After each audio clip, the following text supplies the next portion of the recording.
telling them that Collinsville is where it's at. So when we on the field of court, they better be aware of that. They scared of that. Of course. Look at the ceiling. What up, Mr. Floyd? Yeah, Collinsville. And you're so glad to say that I'm a Kahok. I'm about to graduate. Yeah. You know what it is. Collinsville High School, a champions. Yeah. Screaming that's us. And when we on top, boy, quit fussing. All around my town, everything is white and purple, white and purple, white and purple, white and purple. We shut it down for the school and the sports team. White and purple, white and purple, white and purple, white and purple. White and purple, yeah, I know you see it. You see the chaos and you tell yourself you wanna be it. I go to CHS, so I am a champ. I ran this game so long I'm starting to get a stomach cramp. Class of 1, 2, but we're number 1. Shout out to all my juniors, yeah, you know we get it done. White and purple, you already know. It's little easy peasy and that boy lay low. Yeah, you know what it is. Collinsville High School, a champions. Yeah, screaming that's us. And when we on top, boy, quit fussing. All around my town, everything is white and purple, white and purple, white and purple, white and purple. We shut it down for the school and the sports team. White and purple, white and purple, white and purple, white and purple. I'm by my white and purple, Scarface and DJ Screw. We on the peak of the mountain, best at what we do. Yeah, we the champs, homie, but we ain't selling shoes. These boys bleeding purple, call us the cheapest crew. They don't gotta do it big, cause I don't play with sports. I play my cards right. Now a good report. When Dub 12 comes, it's time to roll off. I'm the back cause everybody rolling with me, K-Hawks. Yeah, you know what it is. Look, all the freshmen, High school champions. yeah, they know what it is. All around my town, everything is White and purple, white and purple, white and purple, white and purple. we shut it down for the school and the sports team. White and purple, white and purple, white and purple, white and purple. Yeah, you know what it is. Collinsville High School, a champions. Yeah, screaming that's us. And when we on top, boy, quit fussing. All around my town, everything is white and purple, white and purple, white and purple, white and purple. We shut it down for the school and the sports team. White and purple, white and purple, white and purple, white and purple.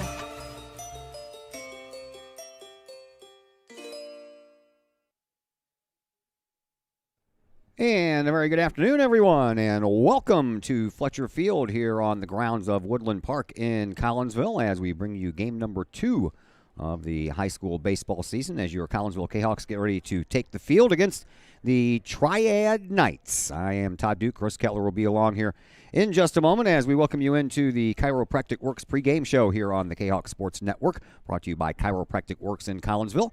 Dr. Chris McCluskey and his crew are focused on helping as many people as possible live high-quality lives all through chiropractic care and wellness.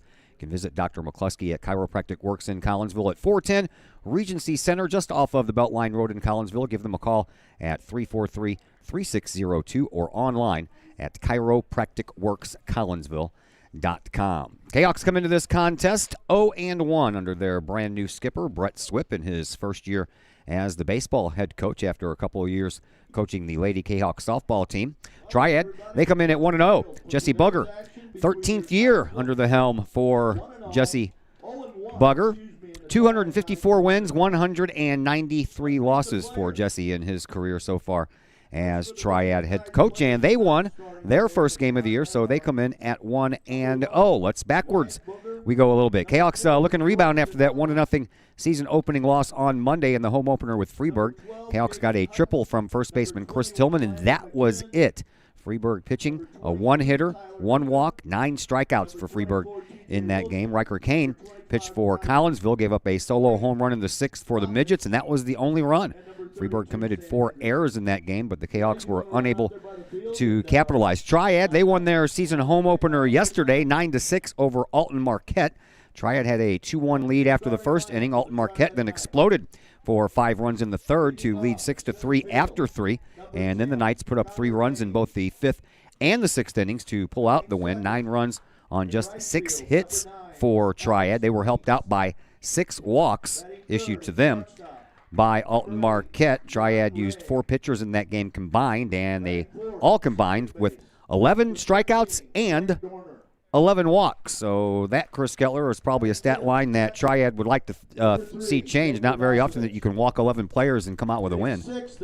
Yeah, get free bases out. It's going to be a tough day, but they overcame it with their bats. But I can see how Kahok's rattle these bats here today, as they weren't able to get on the board the other day. So got to score some runs here. If Triad's going to give out the free bases, we got to bring them around. That's exactly right. We were unable to do that, and the 4 errors committed by Freeburg, and none of them came across the score, obviously, because Collinsville didn't score any runs in that game, and just the one hit by Chris Tillman. So they're going to have to get those bats to wake up. You know, St. Louis Cardinals, you can use them as an example. They struggled, and then the next day they scored 14 runs, and then today they score 0. Nothing today, so yeah, so it's kind of, you know, it's every day is different. Just seeing you got pitching you're going to face, and it's a different battle. You got to ring those bats. It is. And we're going to go over the starting lineups here for you in just a moment. We do know the starting pitchers. Well, we know all of it, but the starting pitchers, Jackson Perrell will get started here in just a little bit on the mound for Collinsville, and he will be opposed by Drew Watts. So that's the pitching matchup that we are looking forward here to today. And we will take a break. It's going to be a quick start. Looks like we're going to get started a little bit early here. They've already announced Triad starters. They're doing Collinsville's now. Then we'll have the national anthem, and then we will have first pitch. So we are probably going to take our only break here in the Chiropractic Works pregame show. So we'll do that now, and we'll be back in just a moment on the Kahok Sports Network. As the Director of Sports Medicine at Next Level Performance Institute, I oversee the care of all of our athletes, many high school, collegiate, and professional. Our goal is to help athletes stay on the field and maximize their performance. We have state-of-the-art diagnostic equipment where we can actually perform testing to get to the root cause of problems that could be getting in the way of athletic performance. When it comes to taking care of athletes, we take a full-body approach. Whether it's musculoskeletal ailments, nutritional issues, organic issues such as headaches, sinuses, digestive issues, we have advanced training to where we can remedy health issues and return that athlete to play as quickly as possible. If you or your athlete are dealing with any kind of nagging sports injury and would like to see if we can possibly help, feel free to give us a call or come by the office anytime.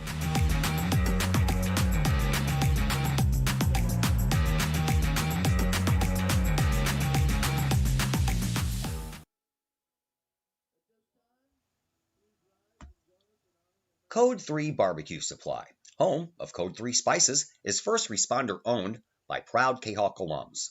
Located at 302 East Main Street, Code 3 Barbecue Supply is your home for one-of-a-kind everything barbecue headquarters, providing the best American-made barbecue grills, smokers, rubs, sauces, accessories, and cooking expertise from professional barbecue experts. Code 3 Spices provides award-winning rubs and sauces and donates 25 cents a unit sold to first responder and military organizations to aid the fallen and assist with suicide prevention and PTSD awareness. Stop on by. See the guys at Code 3 Barbecue Supply for all of your cooking and grilling needs. Code 3 Barbecue Supply, home of the Memphis in May first place world champion Patriot sauce. Learn more about their products and mission in giving back to those who serve at code3spices.com. As the Director of Sports Medicine at Next Level Performance Institute, I oversee the care of all of our athletes, many high school, collegiate, and professional. Our goal is to help athletes stay on the field and maximize their performance. We have state-of-the-art diagnostic equipment where we can actually perform testing to get to the root cause of problems that could be getting in the way of athletic performance. When it comes to taking care of athletes, we take a full-body approach. Whether it's musculoskeletal ailments, nutritional issues, organic issues such as headaches, sinuses, digestive issues, we have advanced training to where we can remedy health issues and return that athlete to play as quickly as possible. If you or your athlete are dealing with any kind of nagging sports injury and would like to see if we can possibly help, feel free to give us a call or come by the office anytime.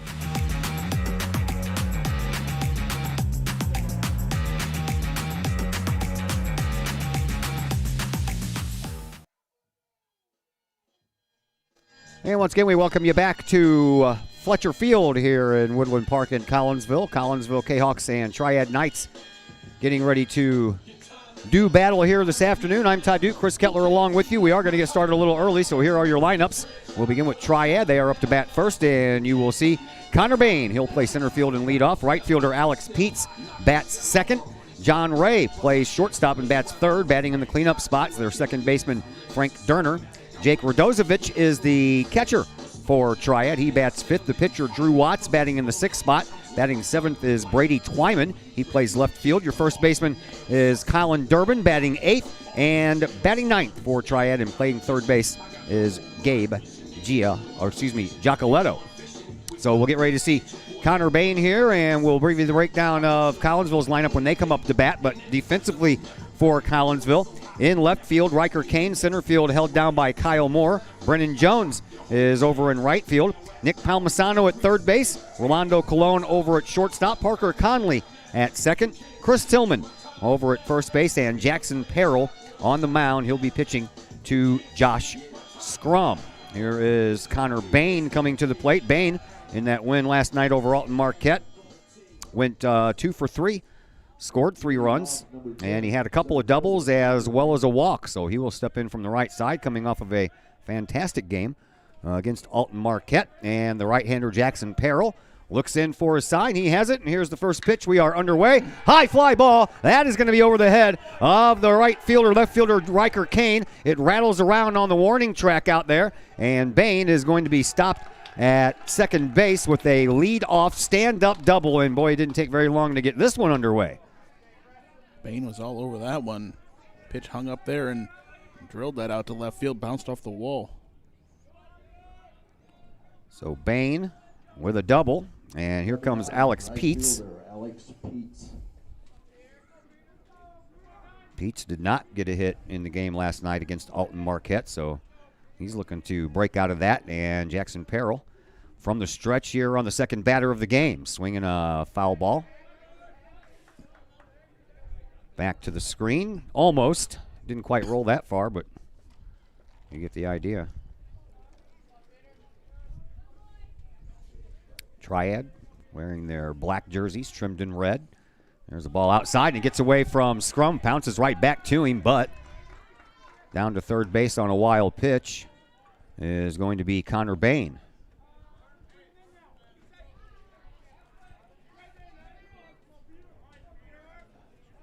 Knights have the word Triad across the fronts of their jerseys in red. Collinsville has the word Kahawks across their jerseys in purple, as that ball is a little low, but it is over the plate and called a strike. 1 ball, 2 strikes the count. Scoreboard not working here today, so we have to keep track of this stuff ourselves. There's a ball outside. And Bain, 90 feet away from trying to score this game's first run. We didn't have a run scored until the 6th inning of Monday's season opener, and that was a home run. Here's the next from Perrell. It's a shot to the third baseman, and unable to do anything with it was Palmisano. Kane broke down the line far enough that Palmisano had to chase him back, and then by the time he righted himself and realized he wasn't going to get Kane, Peets was safe over at first base. As Palmisano came up the line there, he saw Bain there in his eyesight. Thought he'd give him a chance here, at least to look him back or something, and by then it was too late to get the throw over to first. They'd like to have gotten the out there, even if they give up the run. Yeah, I agree. Here is John Ray. Went 1 for 4 in yesterday's win over Alton Marquette. Runner from second goes. Shot down the line. If that's fair, we're in trouble. And it is fair.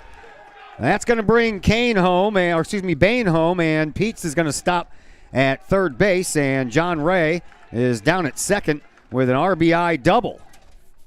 And already 1-0 in favor of Triad. And now they have runners on second and third and nobody down. So Jackson Perrell getting tagged here early. 2 doubles and a fielder's choice, and 1 run is already home. Tri-batter's not letting good pitch get past them there. They parked in that first pitch. Their first pitch swinging. There is Frank Durner. Durner from the right side. Looks at one outside. Durner in the game against Alton Marquette had 1 hit and 3 at bats. as he awaits the next from Jackson Peril. Here it is, inside, almost hit him. And Peril falls behind the batter, 0-2.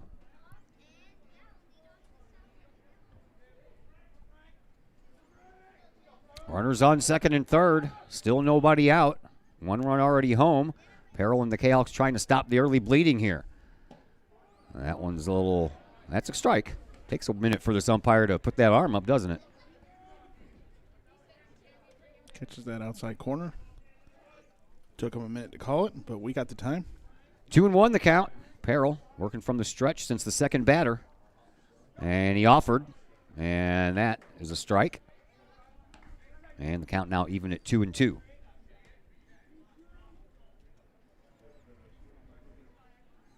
Hawks looking for their first out. They're playing Durner to pull. Has a big gap over in right center field and all of the first baseline. Swing and a miss, and down on strikes goes Durner, and he becomes the first out of the inning for Collinsville. And Jackson Peril picks up his first strikeout. Lost his bat in the process, had to throw Yeah, it out, trying to get a piece of it. Doing anything he can to get a piece of it, throw his bat out there, but strikes out nonetheless. Here is Jake Radozovic, who had an RBI, apparently with the bases loaded last night against Alton Marquette, because doesn't have him down for a hit, just a walk. Foul ball out of play. Still runners at second and third, and nobody down. One run already home, and Josh Scrum wants to go out and talk things over with Jackson Peril, while Drew Watts, the opposing pitcher, waits on deck. I don't know what was said, but Scrum came back with a big old smile on his face. Well, at least they're having fun. Yeah. Peril looks in. From the stretch, he has runners on second and third. He checks on both of them and brings it home. And that one just missed. Was kind of waiting for him to throw up his arm.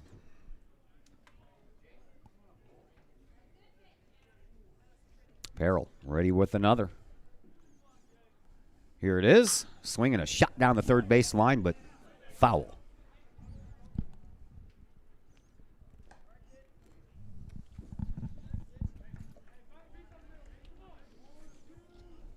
Alex Peets at third base. John Ray at second base. One out, one run home. Jackson Peril is ready with the next pitch to Radozovic. And it's a swing and a miss and another strikeout. And a throw down to first base. Do they really have to do that when there's runners on? Yeah. Yeah. Really? First base wasn't occupied. That's true. 2 strikeouts and 2 outs in the inning. And after a rough start, Jackson Peril has settled down a bit here, and he's got the last 2 swinging. Here is Drew Watts, the pitcher. Drew played in the field last night and also apparently walked with the bases loaded.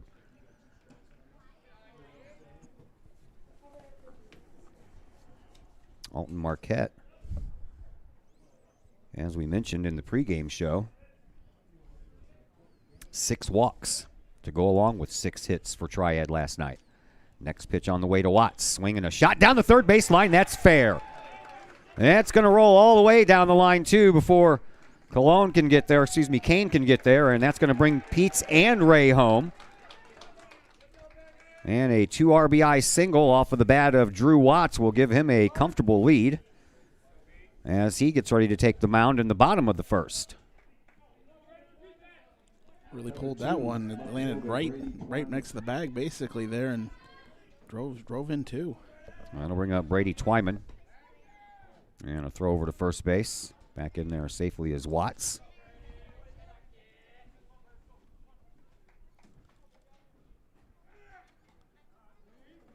Trying to take a big lead off there, and Peril checks on the runner again.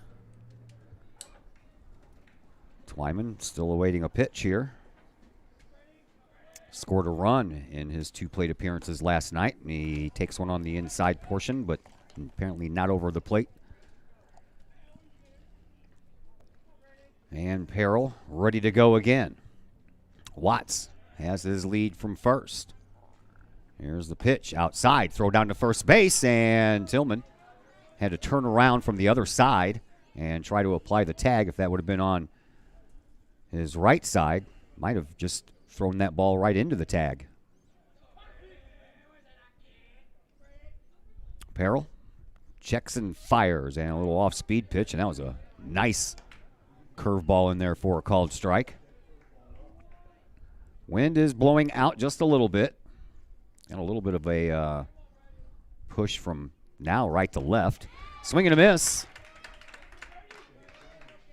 When I got here, it was blowing out down the first base line. Now it kind of looks like it's shifted a little bit, and it's blowing out toward right center. Swinging another shot down the third base line. That's fair, too.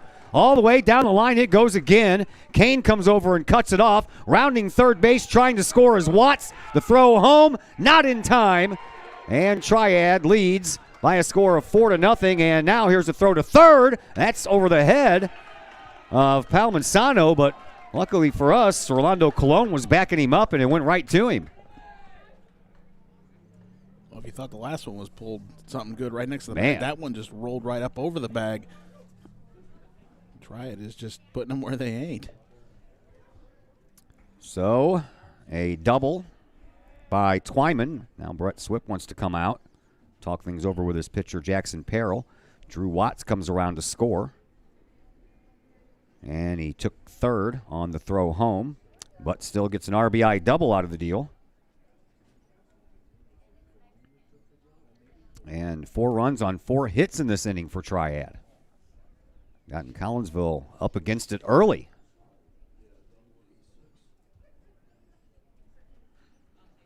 Couple of strikeouts for Peril, but like I said, Triad is just pulling the ball real nicely, finding the spots. Caleb Durbin is due up next. He's the 8th man in the order, so trying not to let Triad bat around here in this first inning would be imperative for a comeback win. So lucky it's still early. Top of the first, 4-0 in favor of Triad. Caleb Durbin did not play in last night's game. Number 17, Caleb Duncan. I have Durbin. Caleb Durbin. Okay, thank you. From the right side. And Peril is ready. Throws a little high. Ball 1.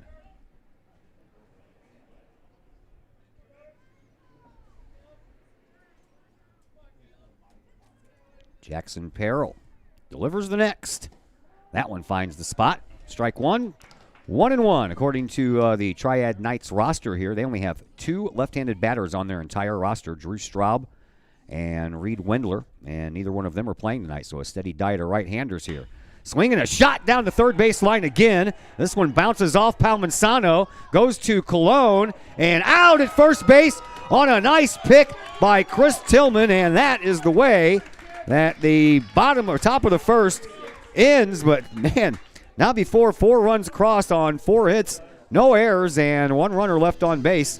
We head to the home half of the first, and the Collinsville Kahawks have some work cut out for them, and we'll tell you all about that bottom of the first in just a moment here on the Kahawk Sports Network. Lakeside Roofing in Collinsville. Let the professionals at Lakeside Roofing protect your most important investment, your home or business. Have the elements taken a toll on your roof system? Notice a leaking roof? Maybe it's time for a free roof inspection. Regular maintenance can extend the life of your roofing system by 10 years or more. Lakeside Roofing is your winning team for commercial and residential roofing systems. Lakeside All-Star professionals have installed, repaired, and maintained hundreds of roofs on both sides of the river. Call Lakeside Roofing today at 618-344-2800 in Collinsville or 314-241-5253 or online at lakesideroofing.com. Choose experience, choose Lakeside. Back here at Fletcher Field, Todd Duke, Chris Kettler along with you. Rocky, top of the first inning for Collinsville as Jackson Peril and his Kahawks allowed 4 runs on 4 hits in that top of the first, but now Collinsville will get their chance. Rolando Colon will lead things off today for Collinsville. He plays short, batting second. Josh Scrum behind the plate. Chris Tillman, the first baseman, bats third. Jackson Perrell, the pitcher, in the cleanup spot this afternoon. Nick Palmisano plays third and bats fifth. Brennan Jones in right field batting sixth. Riker Kane in left field batting seventh. Parker Conley will hold down the duties at second base and bat eighth. And Kyle Moore in center field bats ninth. Drew Watts is ready. His first pitch, a bouncing ball rolling to Frank Durner at second base, and he boots it, and that's how you get things started here. Don't care if you reach on an error or not. We need base runners, and that's a good way to start. We'll take it. Cologne had that big play to end the top of the first, and then he's all over that pitch. Does ground it to the second baseman, but he can't handle it. Here is Josh Scrum. As we mentioned, Chris Tillman was the only one to get a base hit in that Monday afternoon loss to Freeburg. Swing and a miss by Scrum. So not a lot to tell you about when these Kahok players get up to bat.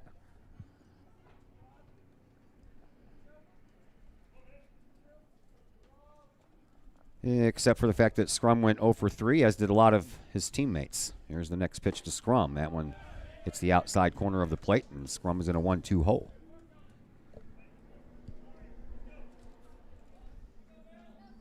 In fact, besides Tillman's hit, Kyle Moore received a walk. The other base runners that Collinsville had Monday were there because of errors. Throw over to first, nothing doing. And Watts back up, working from the stretch, right off the bat, just as Jackson Perrell did.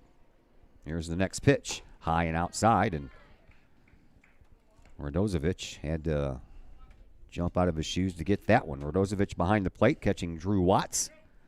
Brady Twyman in left field, Connor Bain in center, Alex Peets is in right field. We'll give you the infield after this next pitch from Watts to Scrum. Here it is. Strike 3 called, and Scrum is down on strikes. Got caught looking for the first out of the inning. On the infield for Triad, Gabe Giacoletto at third, John Ray at short, Frank Durner at second, and Caleb Durbin at first base. And here is Chris Tillman, the only one to get a hit Monday afternoon. A triple off of the wall in center field. Got a triple, and they stranded him. How about that? And they did. And it was a leadoff triple, too. Cologne has his lead. No throw over there this time, and the first pitch to Tillman is up high. Jackson Perrell waits on deck, hoping for a chance for an RBI or two. Throw over, and Cologne back in.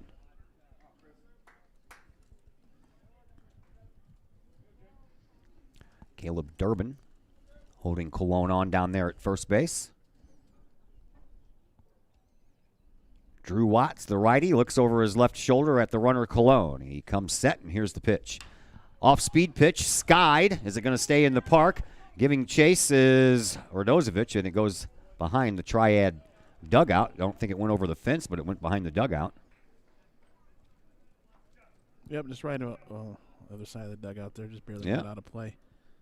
Seen enough games here. I can usually tell if they're going to get out of play or not. Didn't think that one would stay in.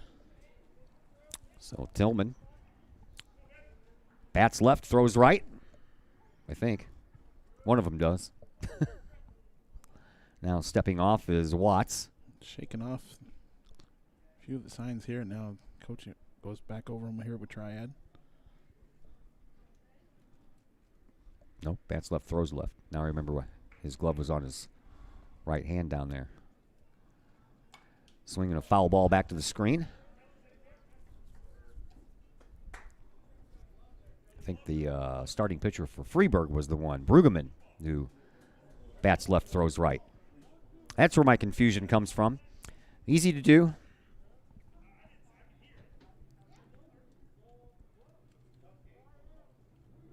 What are we talking about here? I think he might be arguing some kind of catcher's interference. Saying he heard it, maybe heard. Well, the bat hit the mitt. And Brett Swift is going to at least get the umpiring crew, if you can call two people a crew, to talk to each other about what happened, and we'll see if the second base umpire or the fielding umpire saw anything different.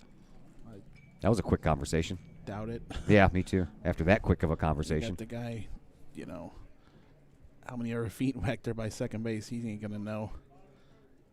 It entertains Coach Swift there. Yeah, I'll go talk to him. What do you see? No, I don't see nothing. Okay. 1 ball, 2 strikes to count to Tillman. Nothing changed. Cologne has his lead. He's checked on by Watts, and here's the pitch to Tillman. Swing and a miss, and Tillman strikes out. That's back-to-back strikeouts of Scrum and Tillman. Scrum looking, Tillman swinging. And quickly there are 2 away. Number 18, Jackson Perrell. Jackson Perrell trying to keep the inning moving. Perrell the pitcher today. Watts checks on Cologne and brings it home. That's a strike called. Right down the heart of the plate there. Nick Palmisano waits in the on-deck circle, hoping to get a chance to bat here in this bottom of the first. Watts looks at Cologne. Cologne goes. Throw down to second base, and that one's offline, and in there safely is Cologne with a stolen base, so he's in scoring position if Jackson Perrell can get a hold of anything here.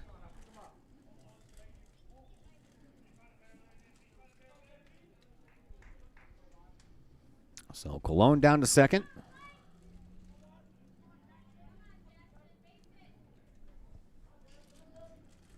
He has his lead. Watts takes a while looking into Radozovic there for a sign, has it, and brings it home. Swing and a miss on an off-speed delivery to Jackson Perrell, and Jackson Perrell was way out in front on that swing. 1 ball, 2 strikes on Perrell. If we're not careful here, Watts may strike out the side. Shakes off one, says yes to the next. Here's the next pitch.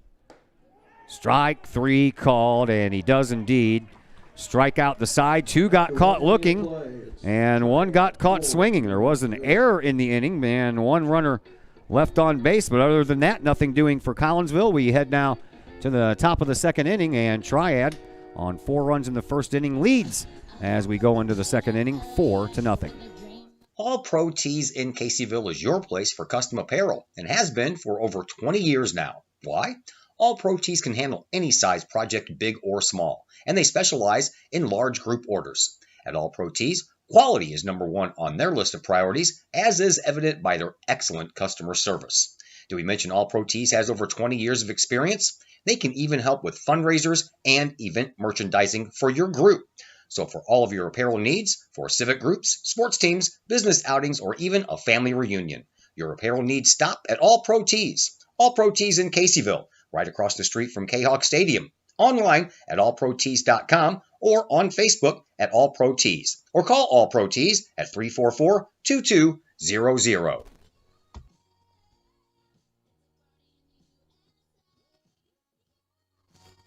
Back here at Fletcher Field, Todd Duke, Chris Kettler along with you. Beautiful afternoon for a little high school baseball, wouldn't you say there, Mr. Kettler? Oh, it's a great day. The trees look nice. They're finally blooming real well. Might get a little cool tonight, but it's a nice day. Yeah, it's supposed to drop down to like 39 degrees tonight from what I hear. Yeah, just kick the heat on a little bit. Oh, we've been kicking the heat on every night. We've been leaving the windows open during the day and putting the heat on at night. Seems to be working out okay, but, you know, it is what it is. I mean, we're only supposed to be around 68 this time of year. I think it was 63 when I got here. So we are close to being normal, but it's a little chilly when you're in the shade. Field looks great. Oh, yeah. Grass is green. They started the season here a little later than normal, so the grass has got to grow out a little more. And they got a nice brand new mound. They do. And they repaired the landing area out front of the mound, too. Gabe Giacoletto was the only batter for Triad that didn't get to bat the first inning, so he leads off here in the second, then back to the top of the order in Bain and Peets. Jackson Perrell throws one in the dirt that bounces past Scrum. Jackson Perrell, I guess, probably has a couple more soccer games to play, and he's already over here with the baseball team. Yeah, he left Monday night's game at 5:30, so he can go to the soccer game. Soccer team has a couple games left, and then it'll be over with for them, and he can just focus on the baseball. Here's the pitch to Giacoletto. Slow roller to Palmisano. He scoops it up, throws over to first base, and they said he was safe. Chris Tillman foot was off the bag, and he looks at his dugout and says, no, it wasn't. And he's hoping that Coach Swip's going to come out and challenge, but he's not going to. He wouldn't be able to win that challenge either. No replay challenges here. They're not going to queue up your feed here. No. Say that one, but I guess he had to rush the throw a little bit. Might have brought it offline and pulled Tillman off the bag. So a throwing error on Palmanzano puts a runner on first base, and Connor Bain, who reached on a double and scored in that 4-run first inning, is up to bat for the second time in this short game so far. Working with some adversity, the Kahawks are here this afternoon. Peril working from the stretch once again. Here's a pitch, and the runner goes, and Scrum double pumped when he threw that ball, but a nice backup there by Kyle Moore, and Giacoletto can only get down to second. Once he double pumped, he probably just put that ball in his pocket. Yeah, there was no telling where it was going to go after that, and luckily it wasn't overthrown so much that the runner could have went to third. So a runner in scoring position here in the second, and the next pitch to Bain is a little high.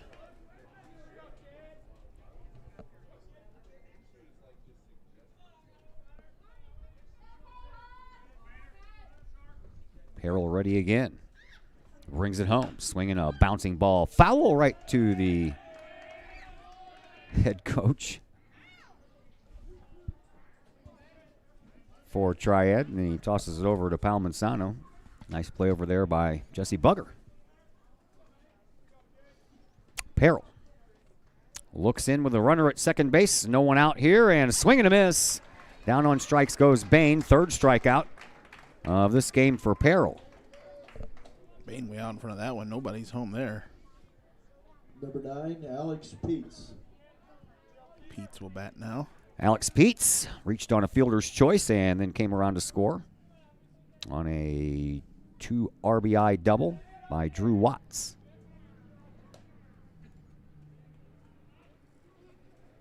Runner at second base, that's Giacoletto. He reached on an error by Palmanzano.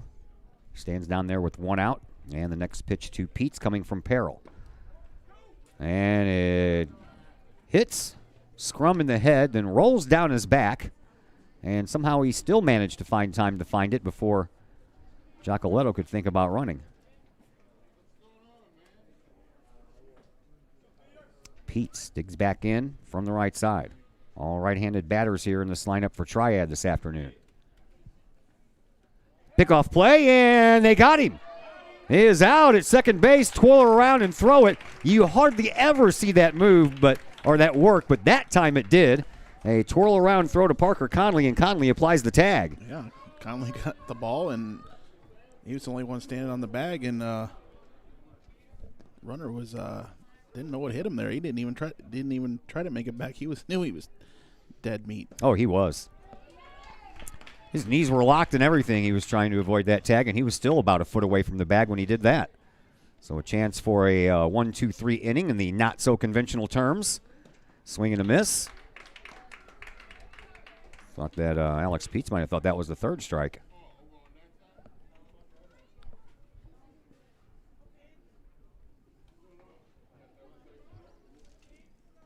Peril ready with the next. Swing and a miss, and now we are. Fourth strikeout on the afternoon for young Mr. Peril, and we will head to the home half of the second inning. It's still 4-0 in favor of Triad, and we'll be back after a timeout here on the Kahok Sports Network. Hi, Purple and White fans. This is Dan Mode, class of 1989. I'm with New American Funding. Myself and New American Funding are proud sponsors of Kahok Athletics. As we have great coaches at CHS on all the courts, fields, and tracks, we like to coach you through the home buying process and refinance process. If there's ever anything we can do, I can be reached at 618-973-5343 or www.danmodeloans.com. Let's support our student athletes at CHS. They deserve the best. Thank you for your time, and go Kahawks.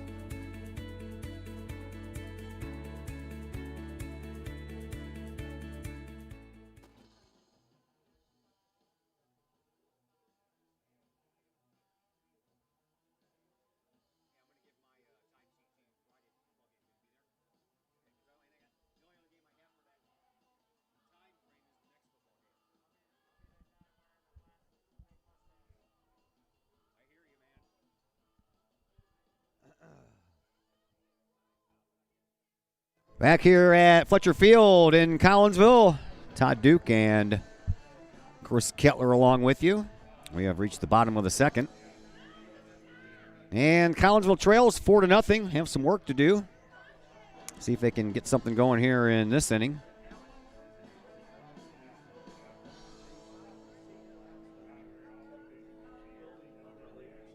And we will do so with Nick Palmisano, Brennan Jones, and Riker Kane. If anyone can get on Parker Conley with a chance to bat. 4-0 in favor of Triad. 4 runs in the first inning for the Knights.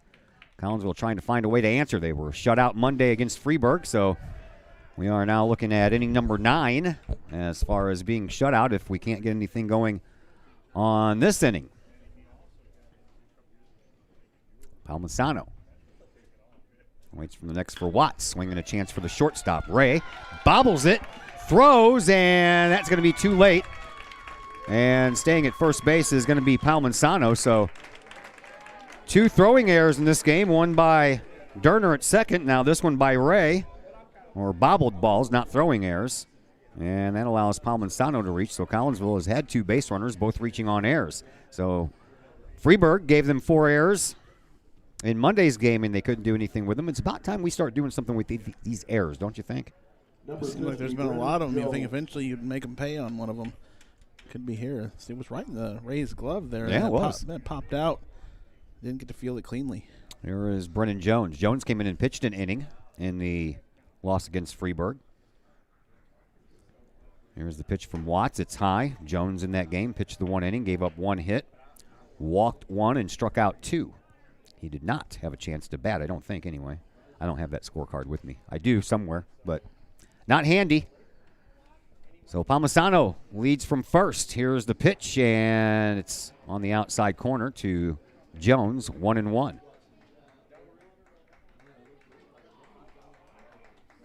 Riker Kane waits on deck.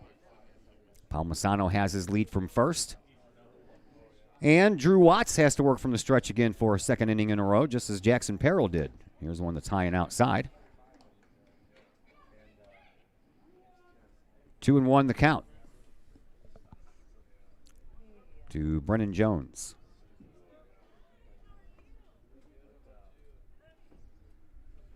Watts steps off.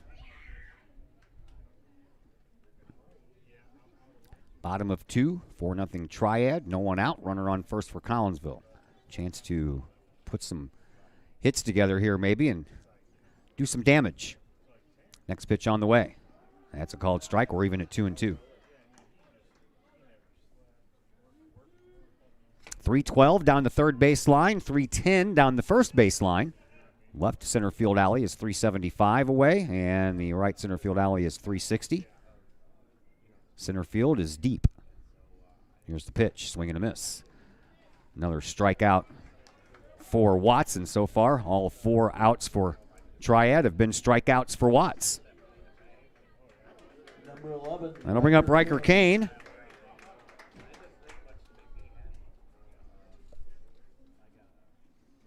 Riker started off on the mound yesterday. 6 innings pitched, 6 hits, 1 run. It was earned because it was a home run. He walked no one, struck out 5, but took the loss 1-0.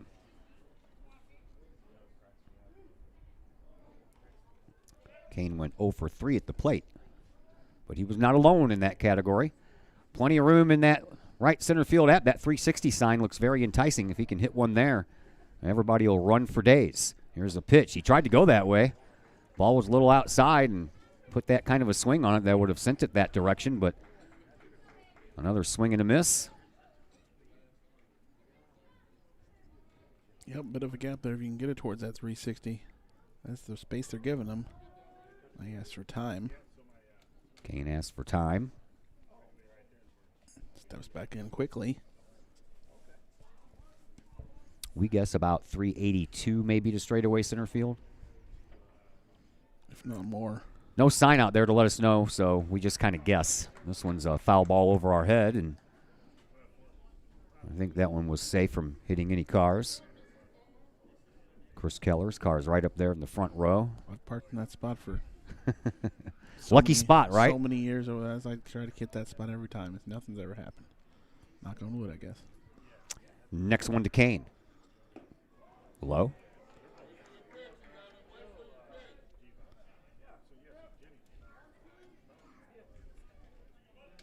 One ball, 2 strikes the count to Riker Kane from Drew Watts.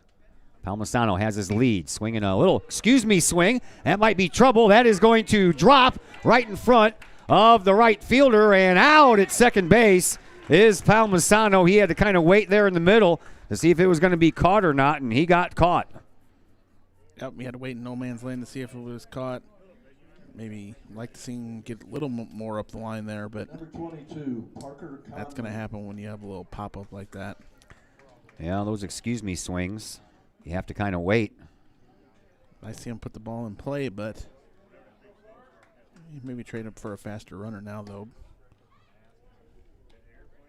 Parker Conley up to the plate. Riker Kane at first base. Reached on a fielder's choice. Or actually, that's a base hit, sorry. Would have been a base hit. It is a base hit. Ooh, and he's way off, and he might have got picked off. Ooh, and he's safe. Everybody was getting ready to walk off the field.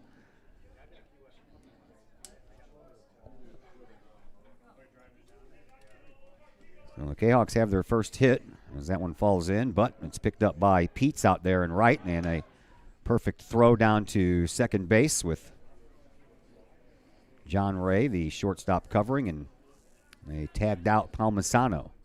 Foul ball down the first base line for Parker Conley. The number 9 man in the order for Collinsville, Kyle Moore, waits on deck. Well, Kane went with the pitch the last time. Did they make a throw to first? So check on him again. Watts checks on him and brings it home. Swinging a foul ball out of play. Lands on the grassy knoll, and there was catcher interference called that time.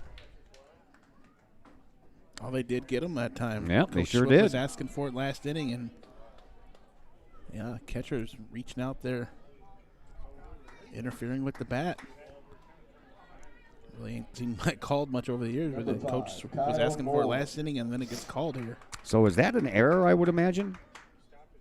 I don't believe so. I don't know how. I know you call it catcher's interference, but I don't know if you got a category to throw it in. So Collinsville has runners on first and second, and 2 out.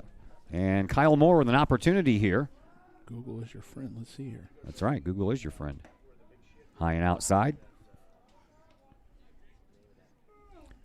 Kyle Moore received the only walk of the game that Freeburg handed out, and that was in the last inning. The catcher is charged with an error. However, the batter is not considered to have reached on an error. Okay. And is not charged with a time at bat. So it's just like kind of a walk, only you give the catcher an error. So Yes. 3 errors then in this game already for Triad. Runners at first and second. Kane at second, Conley at first. Moore awaits the next from Watts. Instead, Watts steps off.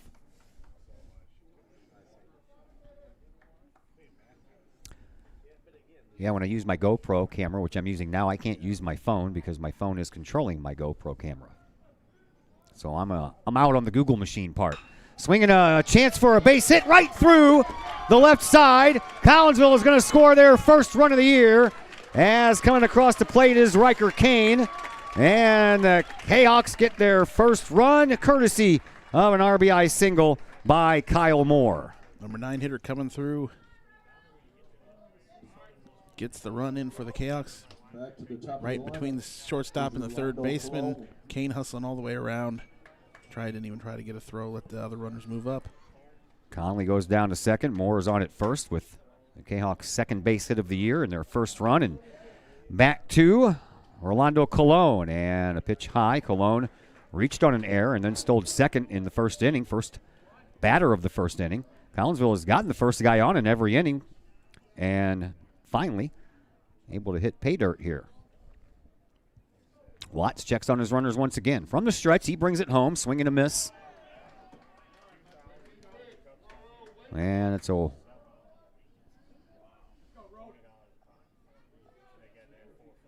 1-1 count to Cologne. Conley at second, Moore at first. 1 run already home here in the first. And a swing and a miss. And Rolando Colon looks a little out of sorts up there. Got to see the ball a little bit better. Come inside, go outside.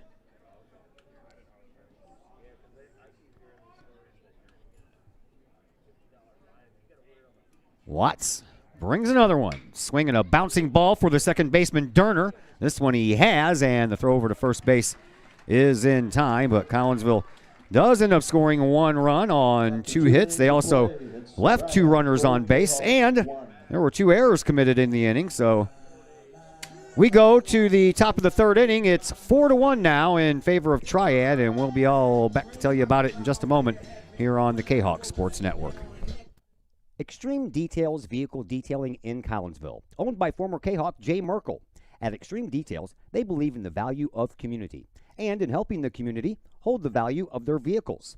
A sharp-looking, clean ride that you and your community can be proud of. Extreme Details offers drop-off, pickup, and delivery service, as well as a mobile service, whether that's a simple wash and wax or all the way up to a full detail job. No job is too big or too small for Extreme Details. Plus, Extreme Details offers scratch and oxidation removal and vacuums every vehicle regardless of what package you choose. Cars, trucks, boats, motorcycles, and more. Extreme Details in Collinsville, open 9 to 6 Monday through Friday, 9 to 5 on Saturday. Call Jay Merkel for an appointment at 301-6033 or 977-1224.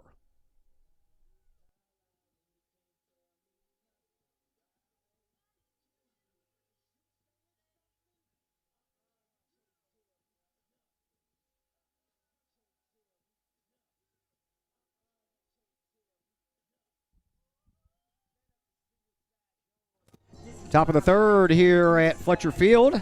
I'm Todd Duke, Chris Kettler on the other microphone. 4-1 in favor of Triad. Triad 4 runs in the first. Collinsville gets their first run of the year in the bottom of the second. That's where we are right now as we head to the top of the 3rd.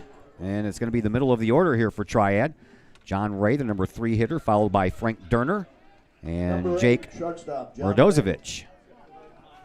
Ray doubled, scored, and with that double, he knocked in a run as well in his first time up. Peril back out for his 3rd inning worth of work. And a high fly ball out of play.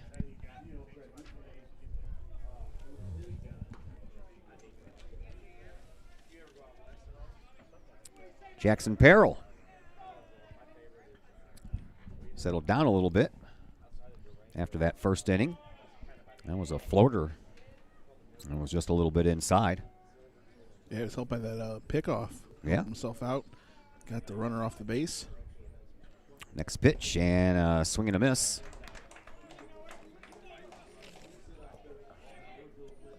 By Frank Durner, or excuse me, John Ray. Durner's on deck. Ray, the shortstop, swing and a miss, and that's going to be a foul ball, I guess. Got a piece of it to stay alive, did Ray.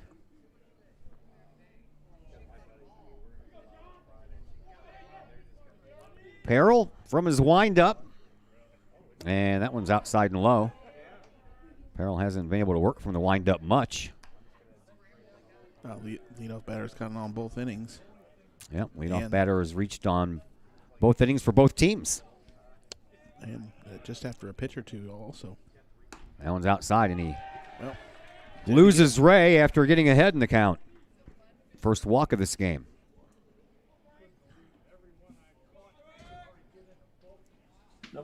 That'll bring up Frank Durner. Durner was a strikeout victim his first time up. Durner and the man on deck struck out in back-to-back at bats in that first inning, so they didn't get in on the fun. Whereas Durner is ready to go, and from the stretch again is Jackson Peril, and excuse me, that one hits the outside corner against Durner.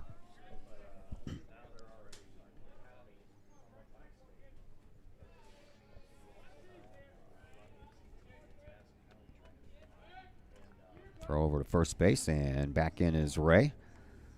So Ray's been on base twice, a walk and a double.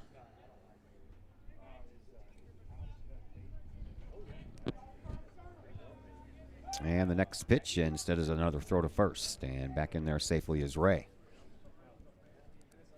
Anything going on with the softball team? 3-0 Kahawks. Lady Kahawks are at Triad while the boys are playing here. There's a slow roller to Cologne. Throw over to second is in time. There will be no throw to first. Ray is out, 6-4. And Derner reaches on the fielder's choice, and that'll bring up Jake Radozovic, who, as I mentioned, was a strikeout victim in his first at-bat. Jake Radozovic. Yeah, 3-0 after 2 innings. Kahawks over at Triad. The Kahawks softball team looking for a 2-0 start to their year under their first-year head coach, Jessica Schmittling. A little high, Moore pops up, acts like he was going to throw it over the first, but did not. Derner has his lead from first. Jackson Peril has been peering over his left shoulder all afternoon. Here's the next pitch, swinging a high fly ball out of play. New baseball.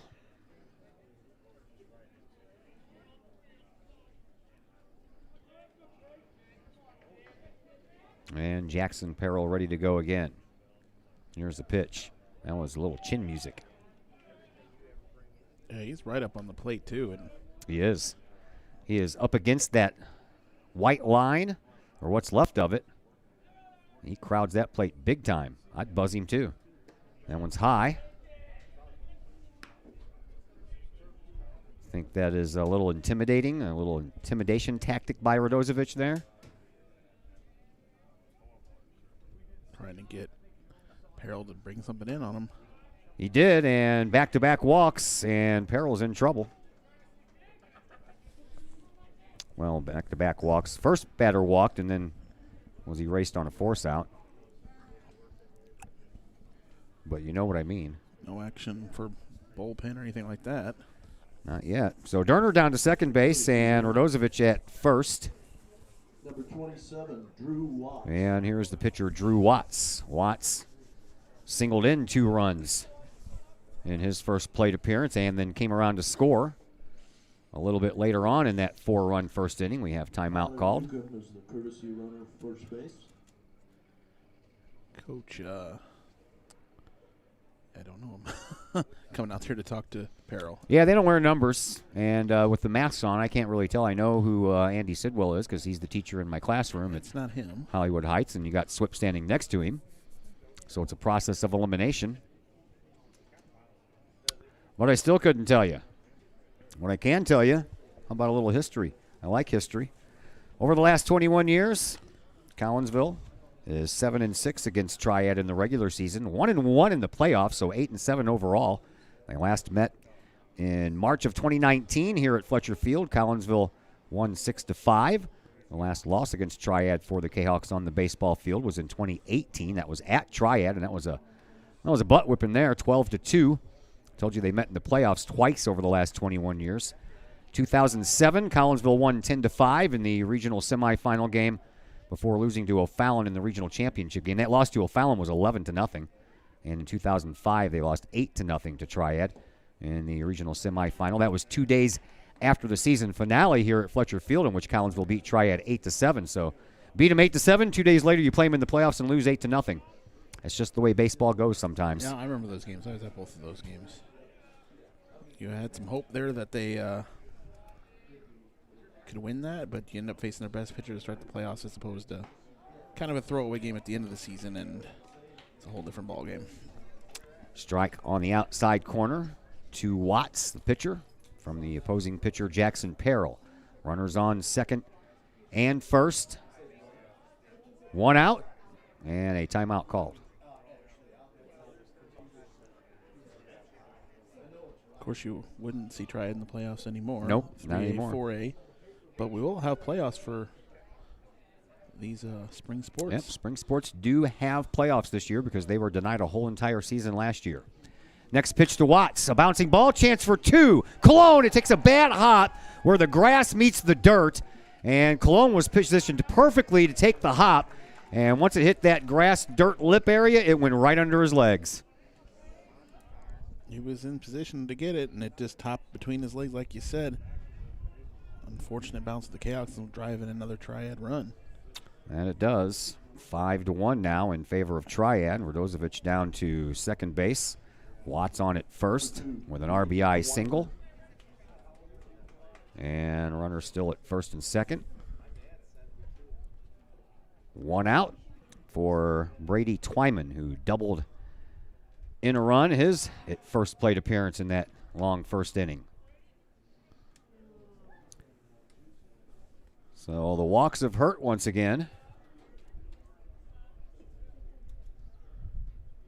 as Peril is ready to deliver another to Twyman. That one's in there for a called strike.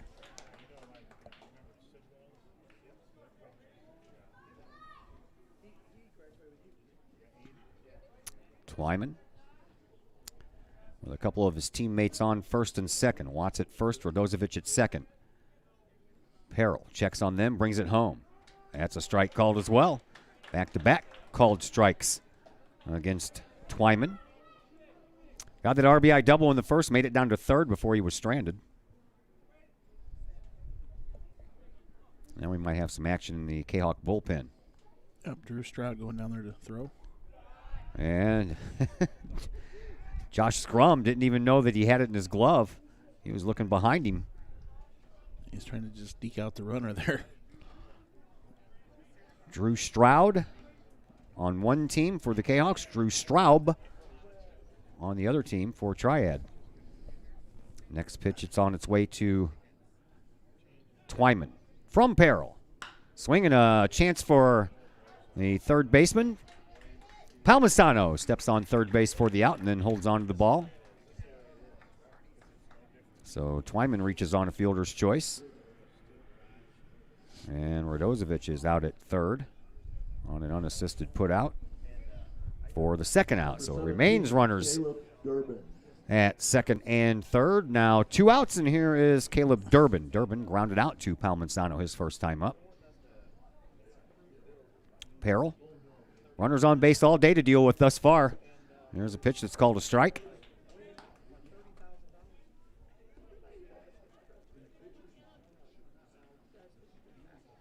Durbin's right foot is on that front line next to the plate, so he kind of throws a crowd in there too. There's another pickoff attempt. They've already had one of those today. And Cologne trying to get in front of the runner there as Peril does that whirly bird around. He's got a quick release. Matter of fact, the man in the on-deck circle, Jabe Giacoletto, was the one who was picked off. That's a nice stop there by Scrum on a ball that was low and outside. Top of the third, 5-1. Triad with the 4-run lead. Collinsville just trimmed it down to 3 in the last half inning. Triad got it right back. Peril checks on his runner. Pitches. Slow roller down the third base sign, but foul.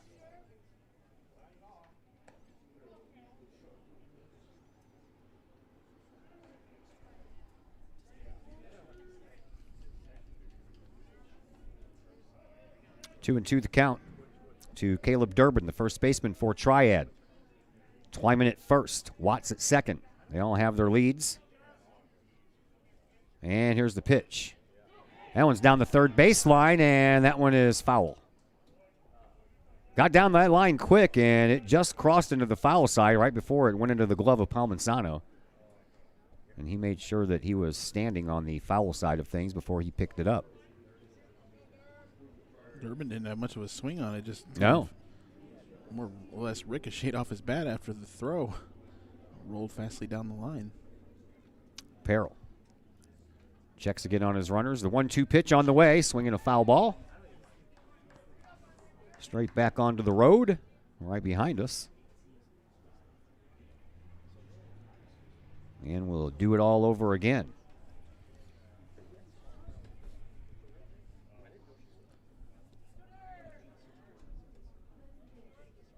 Next delivery on the way. Outside and low.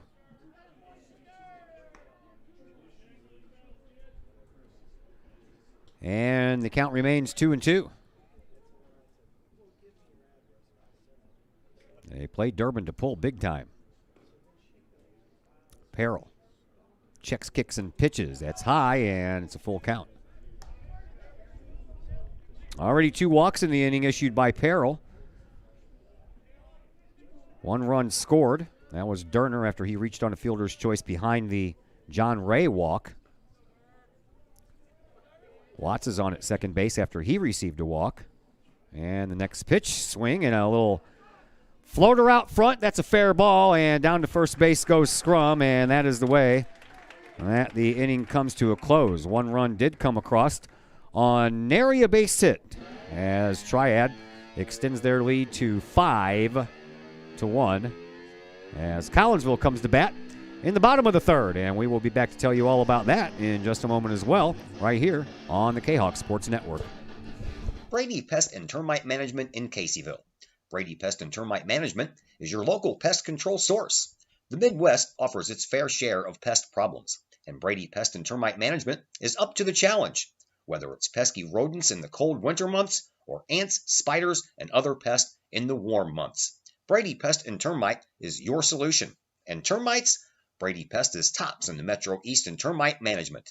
Do you have unwanted pests? Then call the best. Brady Pest and Termite Management in Caseyville.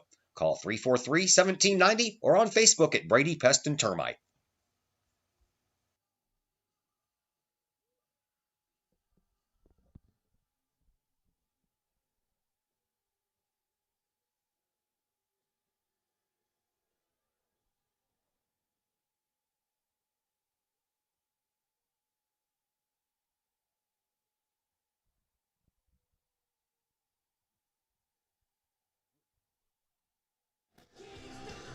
Back here at Fletcher Field, Todd Duke, Chris Kettler along with you.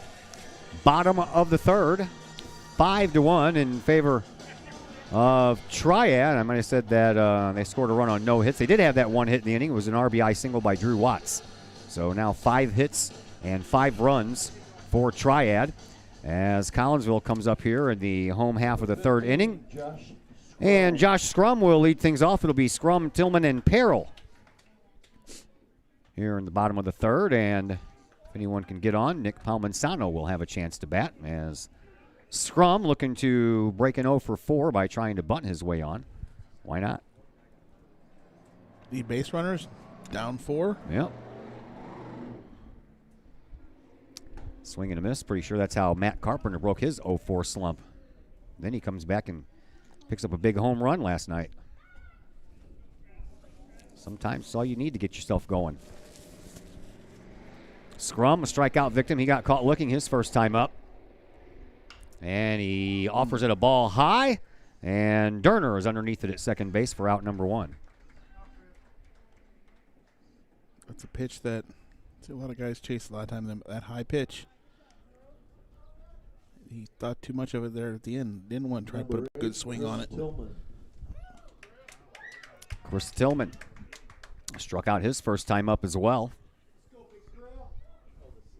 as Drew Watts struck out 3 of 4 batters.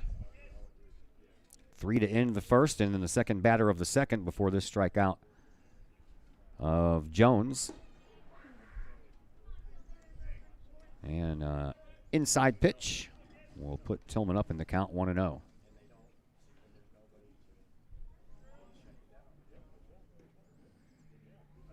Next delivery outside.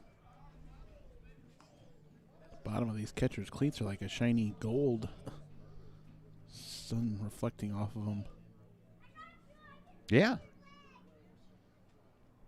Tillman, the lefty, awaits the next from Watts, swinging a fly ball.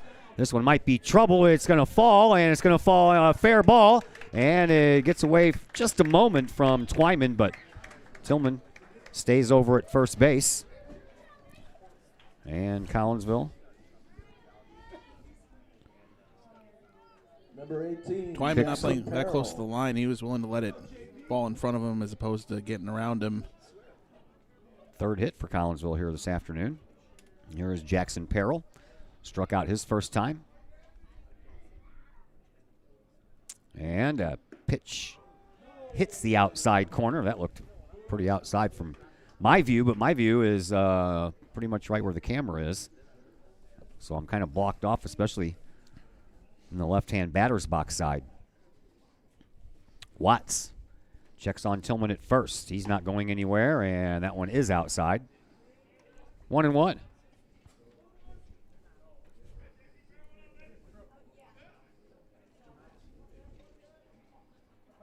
Watts looks over his left shoulder, sees Tillman getting his lead at first base, and brings home the next for Peril. That's in the dirt. Nice block back there by Jake Radozovic.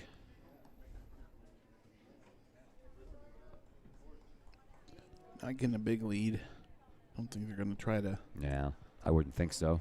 Make a throw over there to first. 2-1 the count to Jackson Peril. Well, there you go. They throw one over there to first. Just to prove you wrong. Back in plenty of time.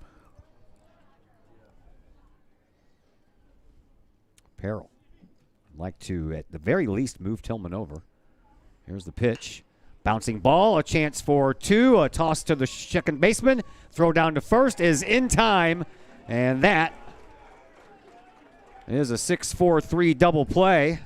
That is not the way that you want to see the inning come to a close, but that is exactly what happens. And we will head now to the top of the fourth inning. Triad still leads Collinsville by a score of 5-1. Plumbing or electrical problems? Is your AC or heater on the fritz? There are dozens of companies out there, but do you really know who you're letting in your home? Trust Tiger. Our technicians are clean-cut, drug-free, and background checked. What other company can make this bold statement? Our 24-hour emergency service will ensure your plumbing, heating, AC, and electric are up and running no matter what time of day it is. Schedule your appointment today. Tiger Plumbing, Heating, Air Conditioning, and Electrical Services. We earn our stripes every day. Are the lights on your dashboard putting on a show? Bring it to Mike's Automotive in Collinsville. Mike's Automotive is also a T3 certified tire center. They can handle all of the basics like oil changes and tune-ups and the not-so-basics like complete engine rebuilds. Mike's Automotive also has 24-hour towing and has 3 locations: Millstadt, St. Louis, and in Collinsville. The Collinsville location is at 1150 St. Louis Road, just blocks from the high school. Or call 345-0611, online at mikesautomotive.net and Mike's Automotive on Facebook.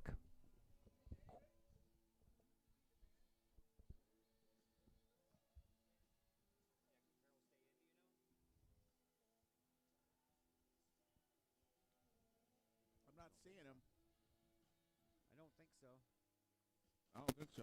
Back here at Fletcher Field, Todd Duke, Chris Kettler along with you. We have a pitching change for Collinsville. Drew Stroud is in for the Kahawks. That'll end the day for Jackson Peril. Peril pitched 3 innings, gave up 5 hits, 5 runs, all 5 earned. He walked 2 and struck out 3, plus he uncorked a wild pitch while he was in there. Second base? Is he? I don't know if he stayed in or not.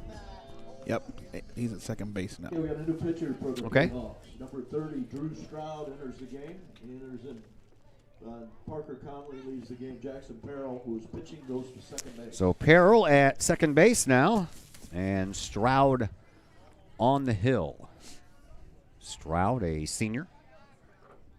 And the first person he will face is Gabe Giacoletto, and that's going to be a base hit, and it's going to drop right down in front of Brennan Jones. And the 6th hit of the afternoon for Triad belongs to Giacoletto. Giacoletto has led off the 2nd and now the 4th. Back to the top of the order we go, and Connor Bain. Back to the top of the order for Triad. It's number 10, Connor Bain. Bain doubled and scored, and is a strikeout victim in the 2nd. Swings and misses at that one. Oh, well, what? You got to be kidding me. Wow. That was almost a full swing. And you're going to appeal to the guy who stands directly in front of your eyesight, so he couldn't even get a good angle from down at first base because the umpire is not standing down at first when there is a runner at first. That's a make-up call. That looked outside, but we're now even at 1-1. 5-1, top of the 4th inning here. Triad with the lead. Throw over to first base, and back in safely is Giacoletto. Calcs did pick up their first run of the season in the 2nd. But looking for more when they come back to the plate in the bottom of the 4th, as Bain swings it and fouls it straight back to the screen. Alex Peets waits on deck. Giacoletto down at first base after the 6th base hit of the afternoon for Triad. Another throw over, and back in safely is Giacoletto.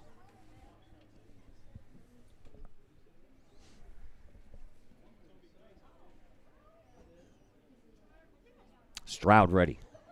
The righty brings it. Off speed pitch, and he waited just a little bit too long, did Connor Bain.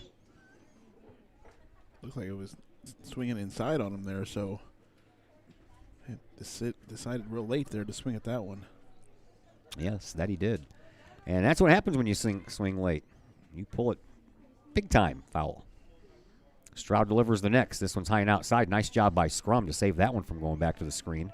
Really had to stretch out to get that one. Sure did. Yachty played in his 2,000th game today as a catcher. That puts him number 6th on the all-time list, but number 1 for 2,000 games caught with the same team. How about that? Quite an accomplishment there. Stroud delivers and strikes out Connor Bain. Bain down on strikes for the 2nd time in a row. And that's the first out of the inning. Alex Peets reached on a fielder's choice, scored in the 1st, and was also a strikeout victim in the 2nd. That was when Peril was pitching. Now Stroud delivers and base hit. Oh, right. Nice stab by Colon. He's up in the long throw and out at first base. Wow. Number 1, I thought that was a base hit. And number 2, how about that arm on Rolando Colon? Wow. Just to get to it was enough there. Then you had a flash in the arm to make the throw across. Fantastic play. I was just getting ready to say the same exact thing using the same exact description. Fantastic. And now Scrum wants to call a timeout. Talk things over with Stroud as John Ray steps up to the plate. Ray has doubled, and when he doubled back in the 1st, he knocked in a run as well. He's also scored a run and walked. Then he was erased on a fielder's choice after that walk. Very short conversation between Stroud and Scrum. Back to work is Stroud. He works from the stretch. Runner at 2nd and outside.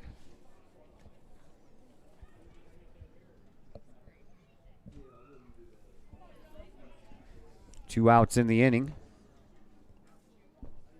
Giacoletto over to 2nd on the great play by Colon. That one's up in the eyes of Ray.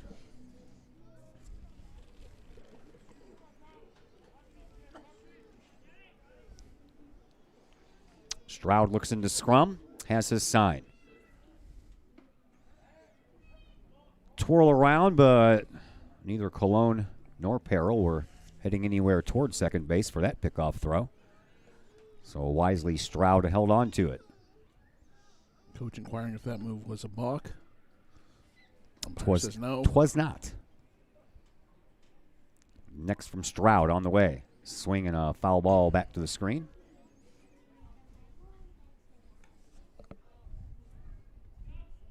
We're back here tomorrow as well. Altoff comes to town. Ken Oberkfell will be back on the other headset. And we have football on Friday. Next from Stroud to Ray is on the way. Off-speed pitch, and that one's in there for a strike. Took a little off to Stroud, and that was a good pitch.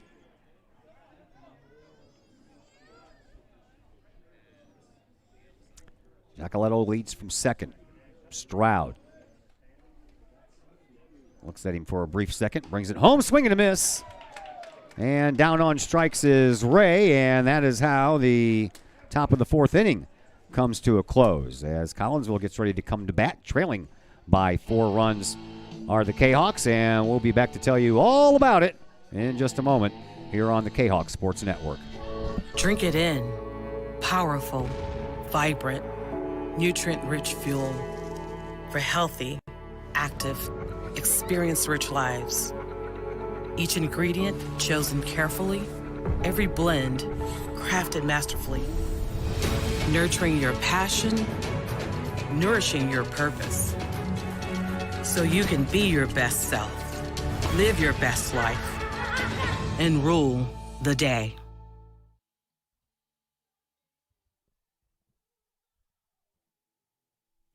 Collinsville High School alumni Stacy Lauenstein, CHS class of 91, Lisa Bassetto, Sarah Sulke, and Tracy Limp, CHS class of 94, Tony Geisen, CHS class of 96, and Kevin Robinson, CHS class of 99, want to wish all of our Kahawks a great year. We look forward to cheering you on and supporting you. Work hard on the court and the field, as well as in the classroom. Remember, once a Kahawk, always a Kahawk. Hashtag Kahawk Family.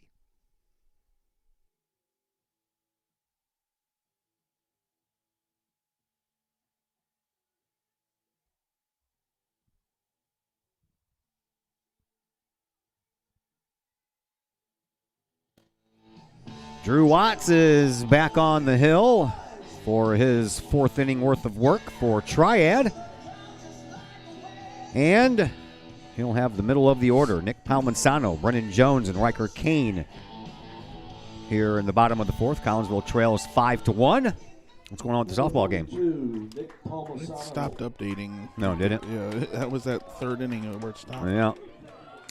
Modern day technology is wonderful when it works. They must have just lost their connection or something. High fly ball off the bat of Palmanzano. Getting a late jump was Connor Bain, and Bain ends up making a sliding catch in center field because of that late jump. He made that look more spectacular than it probably needed to be. And one pitch and one out. Still a great play. They cover a lot of ground there just to get to it. Didn't even have to spread out to get to it. Here is Brennan Jones. Offers it one, and this time the umpire is standing in the right spot and says it's a strike. Brennan Jones, a strikeout victim his first time up. Steps out, collects himself as Stroud steps off, or excuse me, as Watts steps off.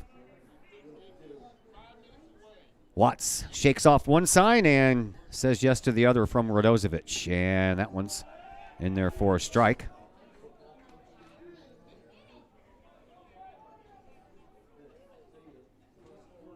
Jones steps back in from the right side. Riker Kane on deck. Next pitch, high.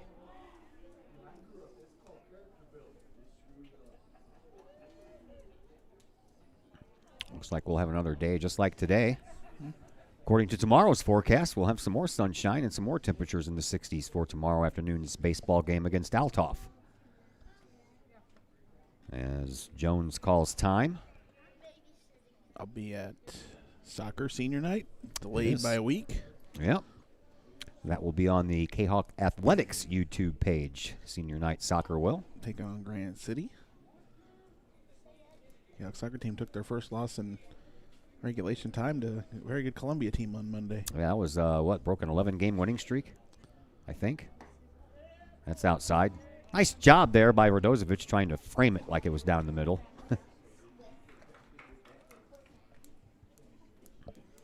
One out, no one on. Bottom of the fourth, Collinsville trailing 5-1. Needs some base runners. Swinging a foul ball. Staying alive is Brennan Jones.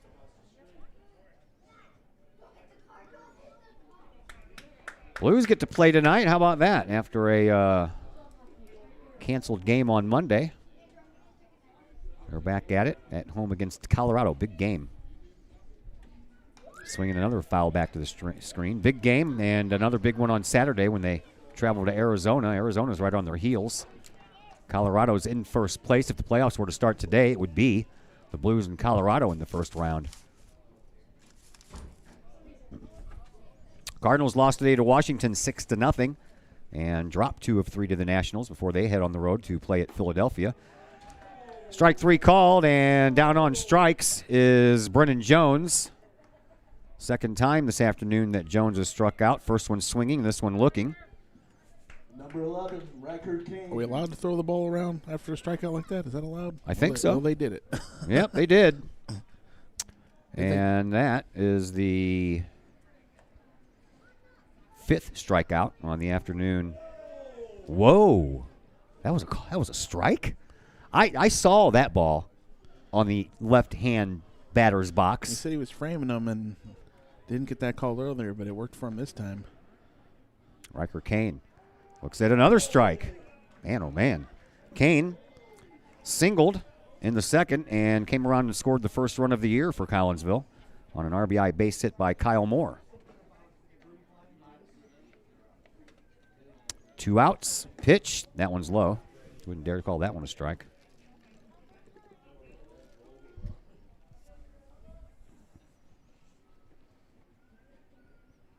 And a 1-2 hole is Riker Kane. Watts delivers. Slow roller to the third baseman, Giacoletto. He's up with it, and he throws in time for out number 3, and that is the way that this inning comes to a close. We head now to the top of the 5th, and it's still a 5-1 advantage for Triad, and we're back in just a moment here on the Kahok Sports Network. Everyone has those projects around the house that you just don't want to do. AW Outdoor Solutions can take care of that for you. Former Collinsville High School graduate Adam Welly owns AW Outdoor Solutions, and he and his crew can handle all of the dirty work around your home or business, whether that's tree trimming and maintenance, brush removal, power washing, gutter cleaning, and leaf raking and removal. AW Outdoor Solutions can handle that and much more. AW Outdoor Solutions is fully insured and offers free estimates on all of their work.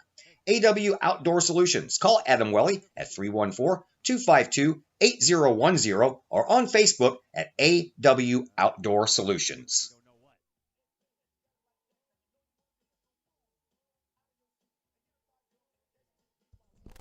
Trying to figure out if there's any changes as the head coach for Collinsville, Brett Swift, came out and talked to the home plate umpire. 7 in right field. That's Logan Fairfield. Was he previously in there? Nope. That could be. And where? Right field? Right field. Trying to look at everybody.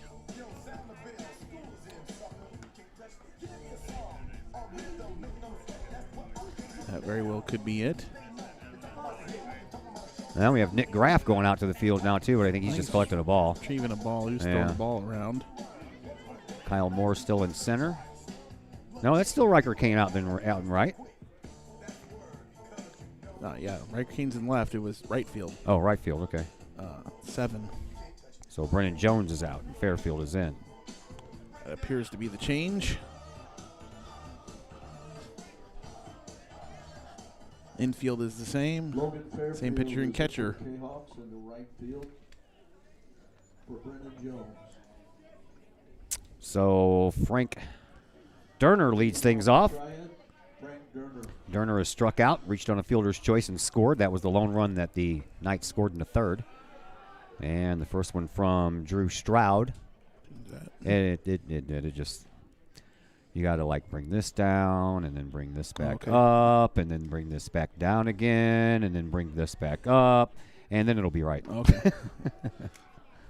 Yeah, I change it, but then you shrink the screen and then you bring back the main screen. It doesn't change over for some reason. At least not on my screen. It might on everybody else's.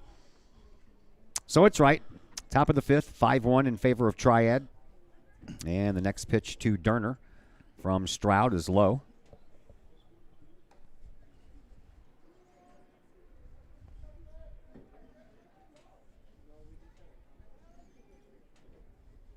Stroud back up on top of the hill, and here's the next pitch. Swinging a chance for Palmisano. He stabs it, throws over, and in time for the out. Palmisano playing excellent over at third base today. Ball maybe took a little bit of a bounce coming off that grass, but it worked out just perfectly for Palmisano to glove it. Didn't have to see it in the glove with his hand or anything like that. Easily gloved it and threw it over first. 1 out. That brings up Jake Radozovic. And Stroud's first pitch is outside and back to the screen. Jake Radozovic, by the way, is the nephew of Mike Radozovic, who is the owner of, or one of the owners of Code 3 Spices in Collinsville, one of our great sponsors. Former Kahok baseball player, catcher also.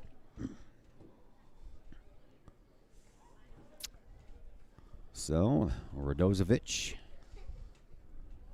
in town, where his uncle's stomping grounds are, playing on the same field his uncle played on, and looks at one that's a called strike. 1 ball, 1 strike the count. Drew Watts, the pitcher, waits on deck.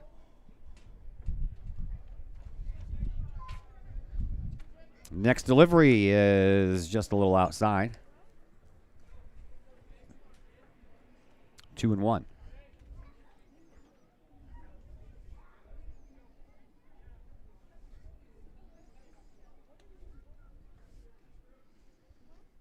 Swinging a foul back to the screen. That'll even things up at 2-2.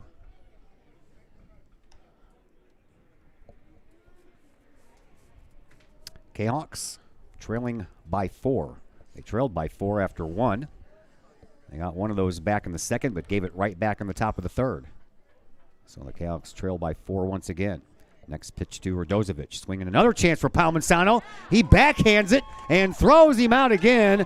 Back-to-back nice stabs over there by Nick Palmisano at third base.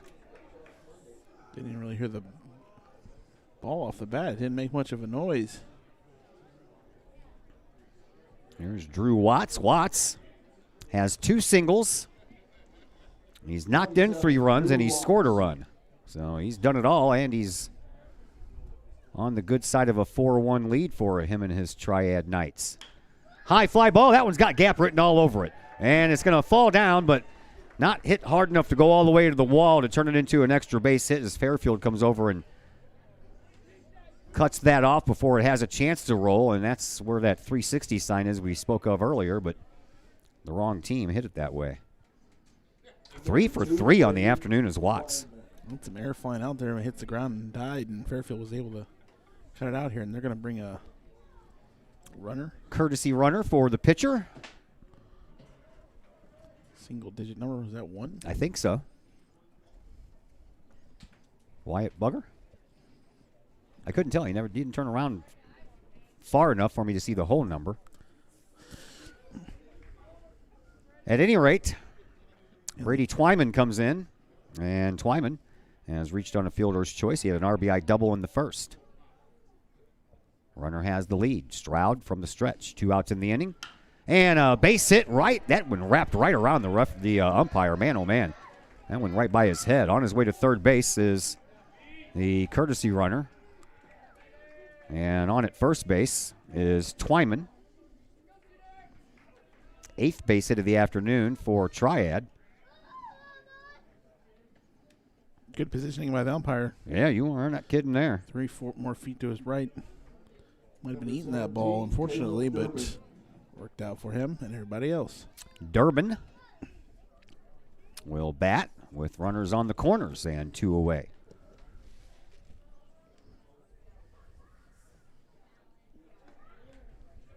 Runners have their lead. Stroud checks in, pitches to Durbin. Another chance for Palmisano. He gloves it, throws on the run to first base, and a nice play on the other end as well by Chris Tillman, and that was the inning of the Nick Palmisano show. 5-3 put out on all 3 outs in the inning. No runs across. A couple of runners left. And we head to the bottom of the 5th. It's getting kind of late here for the Kahawks. They need to make a move. They're going to have to do it soon. We'll be back to tell you all about it in just a moment here on the Kahawk Sports Network. The Collinsville Education Association is a proud supporter of KahawkSports.com and the Kahawk Sports Network. The CEA is your partner as they work to ensure quality education for our children. The CEA advocates excellence and equity in public education and represent over 400 educators in 11 schools in both Madison and St. Clair counties. For more information, you can visit the Collinsville Education Association's Facebook page or the CEA's website at collinsvillecea.org. Next half inning, I might have to go to the bathroom, dude, so you might have to do some play-by-play. Okay. Back here at Fletcher Field, Todd Duke and Chris Kettler along with you as we've reached the bottom half of the 5th inning. Collinsville still trailing 5-1 as the Nick Palmisano show was off and running in that last half inning, man. 5-3 put out on all 3 outs, and a couple of those were spectacular. Matter of fact, all 3 of them I thought were great plays. Great job by the Kahawk third baseman there. Last one was really key there to stop Triad from putting in some runs in there as they got a couple runners on base with 2 outs. Drew Stroud will get his first at bat. He's taking the place of Parker Conley in the lineup. As Jackson Perrell stays in, that had to hurt. That was off of the umpire's shoulder. Everybody making sure he's okay. He's like, yeah, that's what the padding's for. Put that chest protector on with the padding. It's there for a reason. Connolly swings at it, and right to Durner at second base, and Durner's throw is on time and 1 away. Inside pitch is hard to do something with. Didn't get a lot of contact with the bat there and just ground out. Here's Kyle Moore. Moore singled in the only run of this game for Collinsville, and the first RBI of the year for the Kahawks belongs to Kyle Moore. Pitch. Strike called. Chris Keller's going to take over a little play-by-play action for us here in this next half inning. Next delivery to Moore. That's the only problem with baseball and softball is there's no true break period. You know? No end of quarter, no halftime. None of that kind of stuff that gives you an opportunity to take care of what you need to take care of. Outside.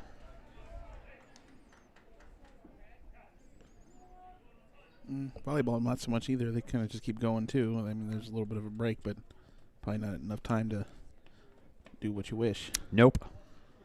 Next one to Moore. A little low. Rolando Colon waits on deck. Already 1 out in the inning. Moore trying to get on base. Did so last time with an RBI single and a swing and a miss at a high offering.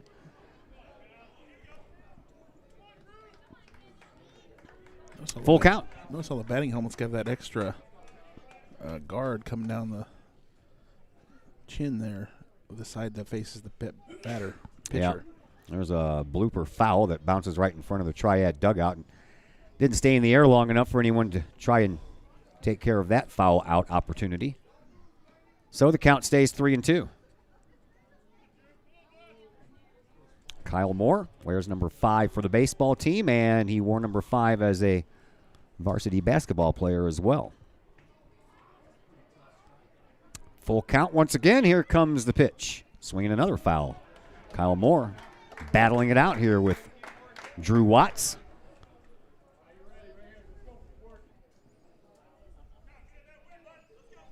They also added more grass to these on-deck areas on each side and the area right in front of the fence. Yeah, they've done a good job. They also painted the entire press box, cleaned it out. Swinging a shot to center field, but that's on a rope, and it's right to Connor Bain for the out. Wow. Just a few steps in and to his right. Bain takes care of that one. Yeah, they gutted this press box. There is nothing here any longer except for the counters and the chairs. They painted it. Everything is a nice purple and white. All we need to do is add a refrigerator and a bathroom, and we're good. We don't have to leave. Here's Cologne. High fly ball out of play. That's behind the Collinsville dugout, and down the hill it goes. Well, it's the late 90s when this booth was added on here. So after a few years, 20 plus, needed some upkeep. Cologne from the left side waits on the next, and outside it is 1-1. Watts into his 5th inning of work.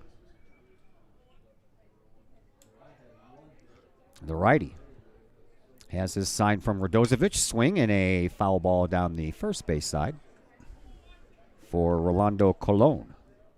Reached on an error in the first inning and then stole second base and was stranded.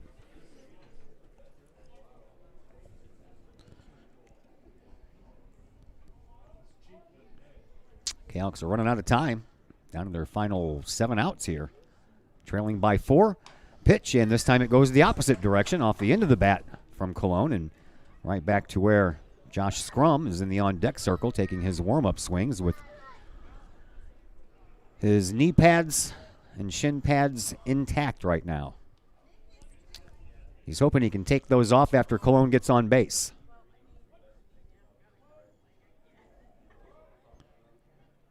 Next offering to Cologne from Watts. He offered at it, and you're going to appeal down to the first baseman when the the best view is down third base because it's a left-handed batter, and you. Oh, yeah. No chance there. No. No third base umpire to appeal to. No, first base umpire said, I'm pretty sure that wasn't a swing, but I can't tell from my angle. At any rate, it's still alive for Cologne. Swinging a high fly ball. That one's deep. On the run is Bain. Bain is not going to get there, and that's a home run. A nice second life there. It might have went around a strikeout to end the inning, but then he hammers one to right center. Solo home run by Roberto Colon has given Collinsville a better chance than they had when it was 5-1, that's for sure. 5-2 now. Josh Scrum does indeed have to take off the shin pads, and he will bat here in the bottom of the 5th as the K-Hawks are 1 run closer, 5-2. Scrum is 0 for 2. And that's a called strike.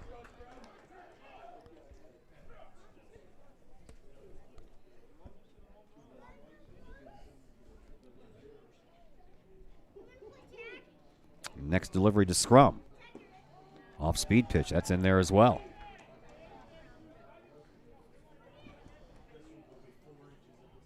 Scrum looking to break an 0 for 5 slump to start the season. Watts is ready with the next delivery, and here it is. Swinging a bouncing ball for the shortstop, Ray. He gobbles it up, and he throws, but it pops out of the glove of the first baseman, Caleb Durbin, and Scrum is on first base. That's an error on the first baseman. Nothing wrong with the throw on that one. And that's the 5th error committed on the afternoon here by Triad. Surprised Durbin didn't come up with that one. I am too. Throw was right on. Seemed pretty routine play. Well, that'll bring up Chris Tillman. Tillman had the only hit yesterday with a triple. And so far today, he is 1 for 2 with a single in the 3rd to go with his strikeout in the 1st. Tillman, the lefty, takes one inside. Way inside there, has to duck out a little bit. Josh Scrum leads from first.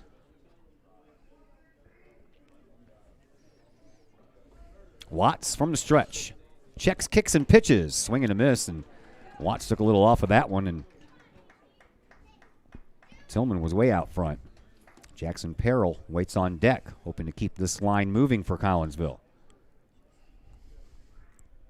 Tillman, throw over to first instead, and back in there safely is Scrum.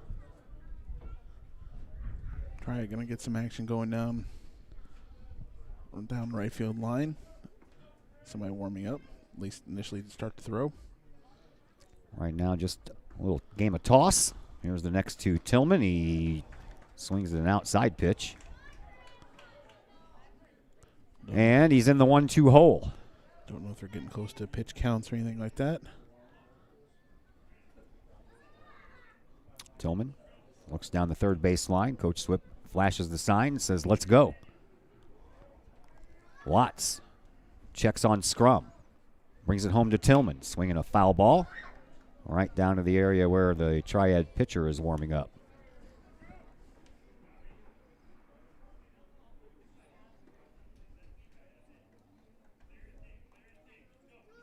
Scrum trots back into first. Tillman digs back in from the left side. Watts checks on his runner. Brings it home. Outside.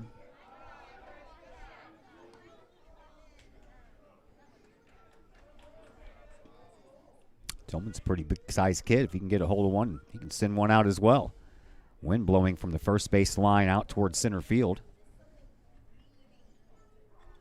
Here's the pitch to Tillman. Swing at an off-speed pitch. It's a slow roller in front, but it's going to go foul.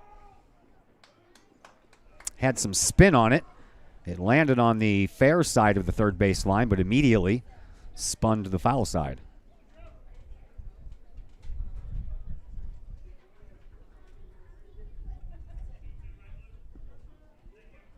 Bottom of 5. Collinsville trails 5-2 after a solo home run here by Rolando Colon in the 5th. Watts checks on his runner, brings the next to Tillman. Swinging another foul ball.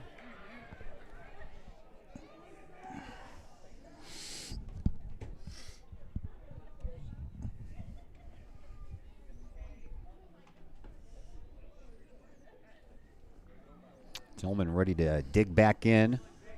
The southpaw waits the next pitch from Watts. Scrum has his lead, and a throw over there. Scrum's back in. Josh Scrum, little brother of Noah, who played here 2 years ago. And the next to Tillman. High pop fly on the infield, and Watts calls for it, and he makes it. And that is the way that the inning comes to a close, but not before Collinsville gets one run off of a solo home run by Roberto Colon. And a runner left on base. We now head to the top of the 6th inning, and Triad still leads this by a score of 5-2. We're back in just a moment on the Kahok Sports Network. At Visionary Wealth Advisors, we empower you to see your future before it's your future. To create your inheritance.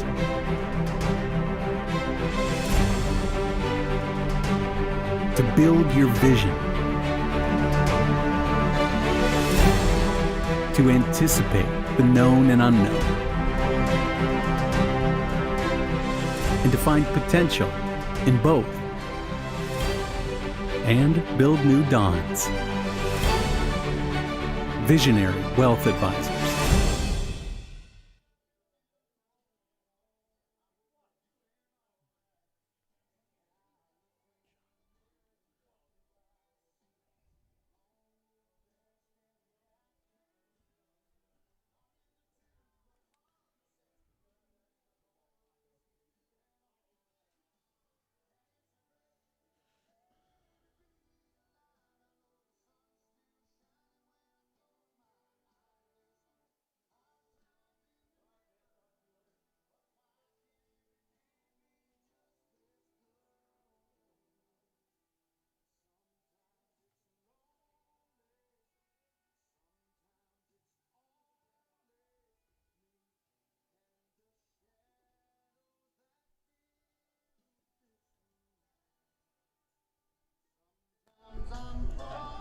Giacoletto leads off here for Triad at the top of the 6th.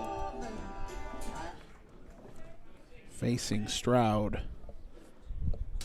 5-2 Triad. First pitch is low and in the dirt from Stroud. Waiting him to pull. And he hits this one right to the left fielder, Kane. A couple steps back and makes the catch.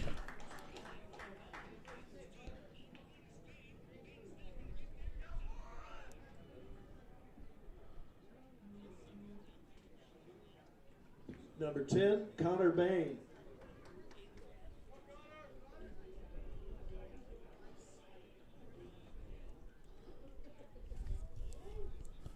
Back to the top of the order of Connor Bain now for the Triad Knights. Low in the dirt, ball 1, and then the throw back from Scrum goes over Stroud's head, and nothing hurt there with nobody on base.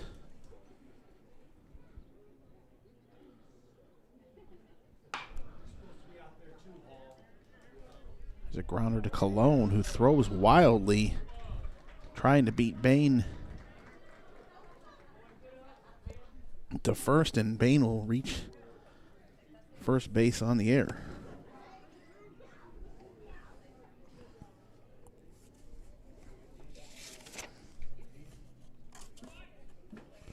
Number 9, Alex Peets.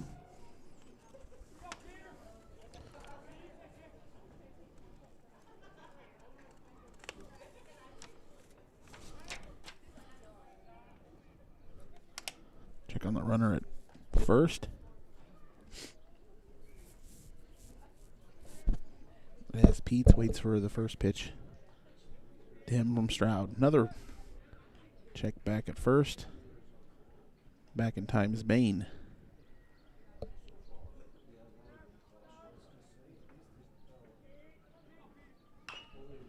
This one's fouled off. Right towards the Kahok's dugout.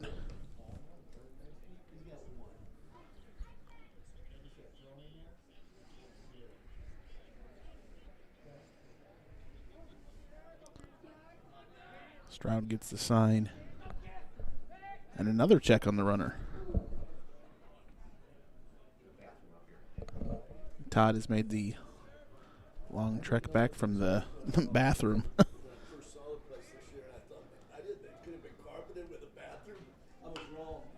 Here's another foul off the left side. Nearly gloved by the coach over there.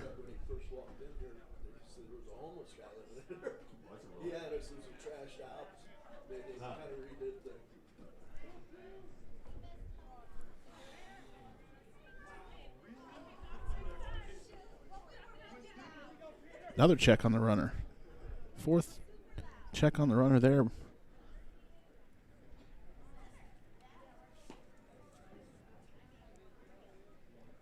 Pete is standing there still waiting for a pitch.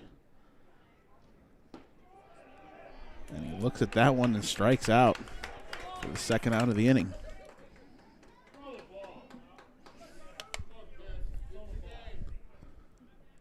Well, that was 2 quick outs. I wasn't gone that long, was I? Yeah, we've had 3 batters. Number 8, John Ray. We got John Ray gonna bat here. We'll let you finish out the inning. Yeah, thank you. Sure. Been worried about Bain here for a while. He reached on Cologne's wild throw. Fly out to left and the strikeout. Pitch to Ray. Here goes the runner. No throw. Scrum can't handle it. Yeah, but it is a strike. Just popped out of his glove, but yeah. As he popped up to try to make the throw. Ball pops out of his glove, but the pitch was a strike. So Bain now at second. The pitch from Stroud. That one cuts way outside. Scrum has to be on this horse there to not let that one truck away and give Bain yet another base.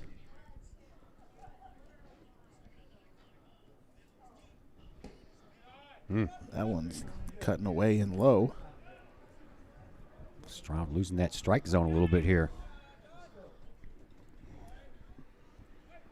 So 2-1 count.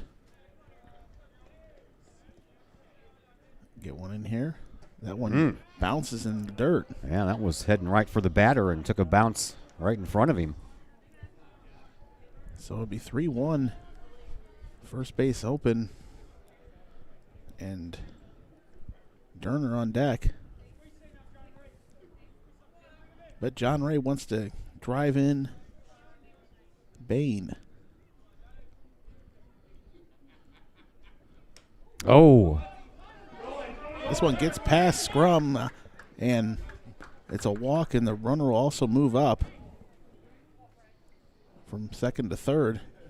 Man, Collinsville just got a run to get back to within 3 in the last half inning. You'd hate to give one of them right back.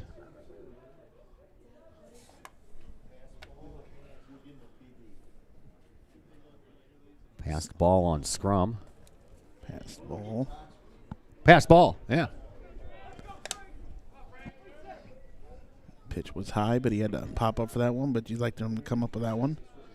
Yeah, he's come up with a couple tougher ones than that, outside and low. First pitch is a strike to Derner. Andrew Stroud found the strike zone again there. He needs to stay there. Not exactly right there, but you know what I mean. He needs to stay in the strike zone.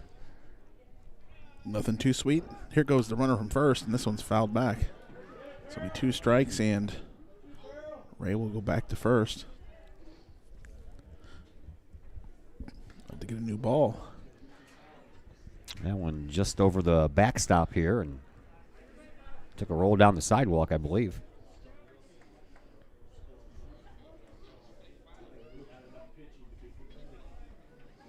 So head 0-2. What's Stroud going to do here? Runner goes again.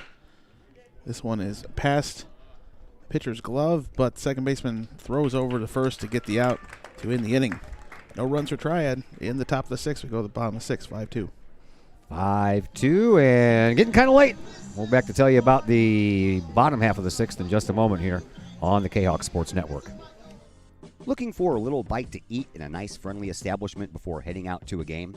Look no further than LC's Pub in Caseyville. Just blocks from Collinsville High School, LC's Pub is the pub of choice for Kahok fans, before, after, or even during Kahok games. LC's Pub features a wide variety of traditional bar food like burgers and fries, chicken wings and chicken strips, appetizers like pepper jack mac and cheese bites, fried pickles, and green beans. Plus they have salads, fish, shrimp, and more. LC's Pub also features an outdoor patio, a gaming room, weekly poker tournaments, and a pool table, plus enough TVs for all the sports fans. And LC's Pub shows Kahok games live as well as Blues and Cardinals games. LC's Pub, 605 North Main Street in Caseyville, right across the intersection from All Pro Tees. Call for carry-out orders at 618-855-9007 and on Facebook at LC's Pub. LC's Pub, Kahok fans' pub of choice.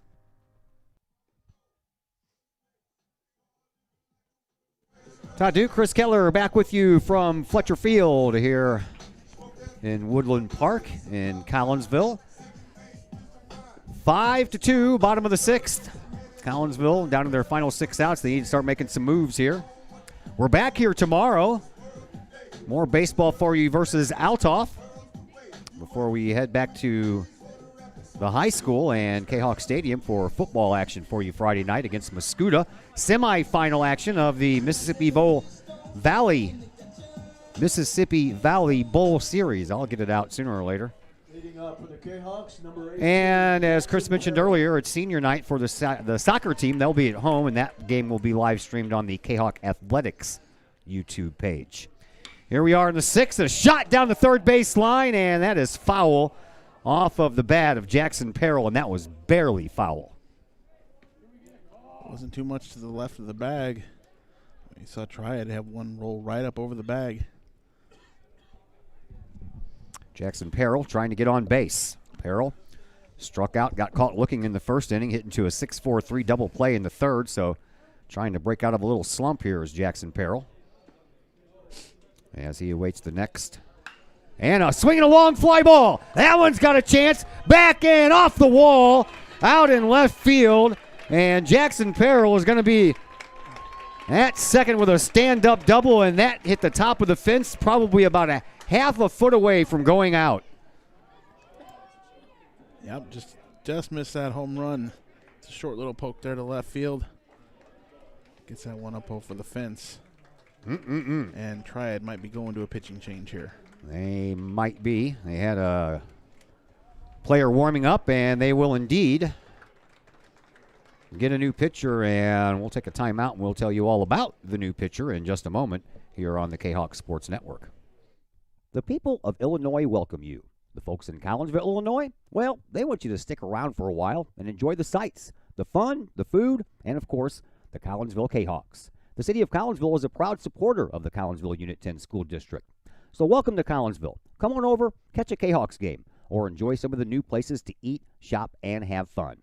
There's plenty to do for the young and the young at heart. Enjoy Christmas at the Collins House during the holidays, tunes at Bloom in the warm summer months, and more. There's plenty to do in Collinsville, so come on over for a bit. The folks in Collinsville would love to see you.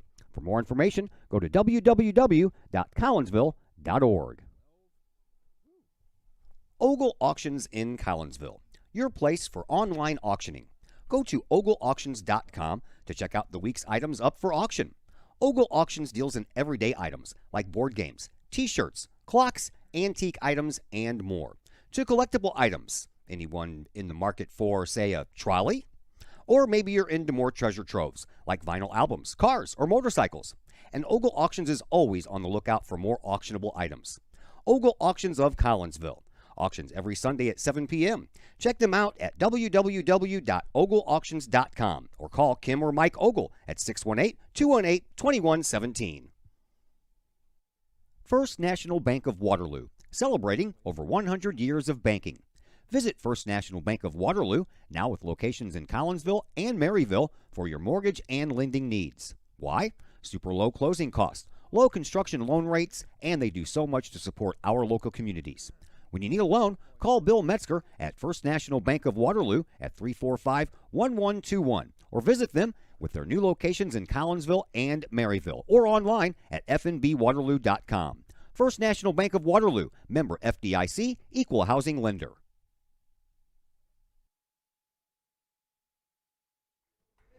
J.D. Hutton becomes the new pitcher for Triad.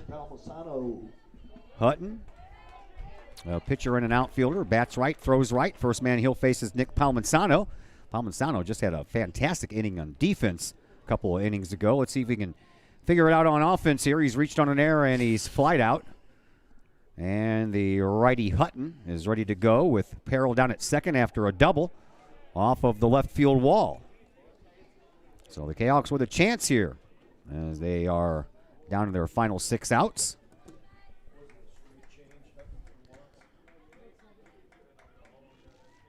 And Hutton takes a long time looking in, but then again, so does Palmisano, taking a long time getting ready.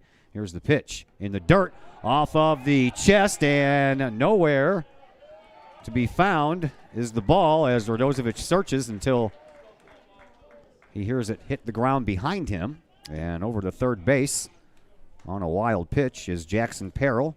He only represents run number 3. But that would be an important run for Collinsville. And Palmisano with an RBI opportunity here.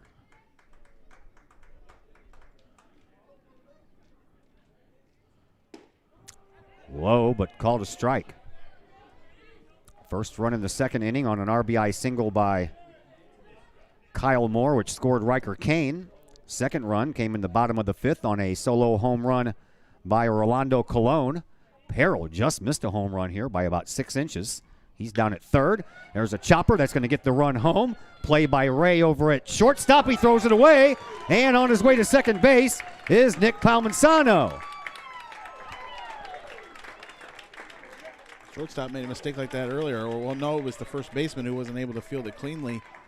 So they've been having some problems there with the short first.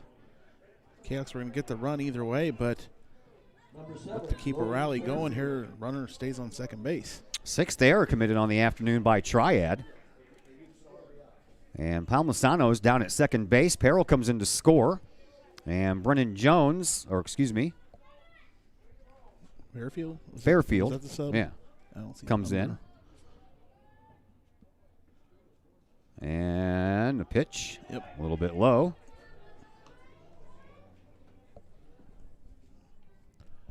So this will be Fairfield's first at bat.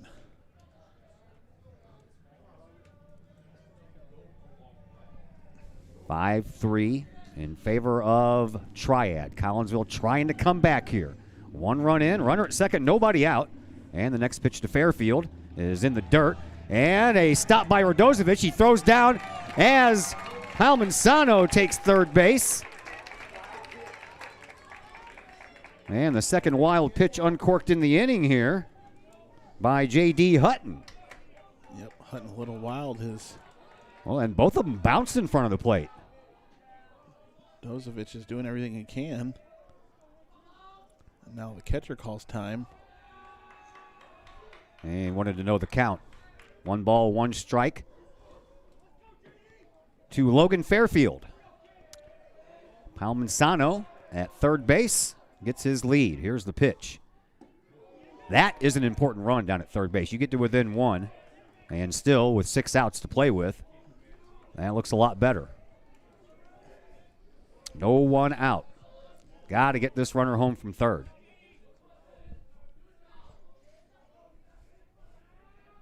Next pitch to Fairfield.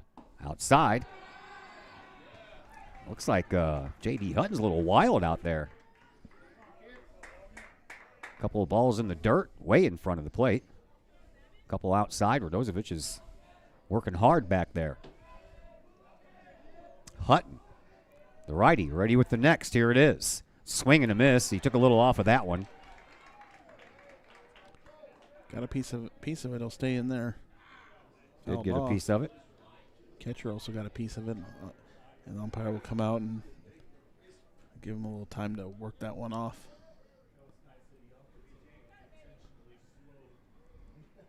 Slows everything down. Let Radozovic shake that off before we go to this 2-2 pitch. Palmisano down at third. Nobody out. Run already home, looking for more. Here's the next. High fly ball. That's going to do it. That'll at least get the run home. Bain is back. He makes the catch. And tagging from third is Palmisano, and he'll score with no problem at all. And Collinsville has gotten this thing back to within 1. They finally worked off them 4 they gave up in the first inning.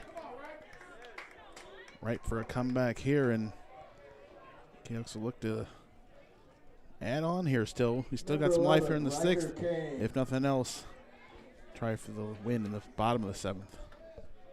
First out. Bases are clear, and there's a slow roller that's foul.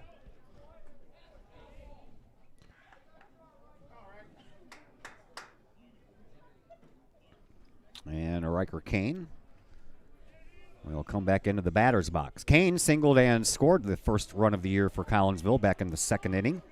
Grounded out to the third baseman, Giacoletto, back in the 4th. Next pitch from Hutton. There's another chance for Kane. He has to come in, and he does, and he makes the catch on the run. On a line out to the center fielder, Connor Bain. Kane to Bain. I probably said that all backwards, too, didn't I? Number 30, Drew Stroud. Is there a Dane out there? Dane Kane? Dane Kane. Dane Bain. Here is Drew Stroud. Stroud grounded out to the second baseman, Durner, in his only plate appearance. Swing and a miss. With Kyle Moore waiting on deck, Kahawks have crawled their way back to within 1. 5-4, bottom of the 6th, 2 outs, bases empty. And a swing and a miss, and way out in front with Stroud. Pitcher's been wild at times, but Stroud goes up there swinging.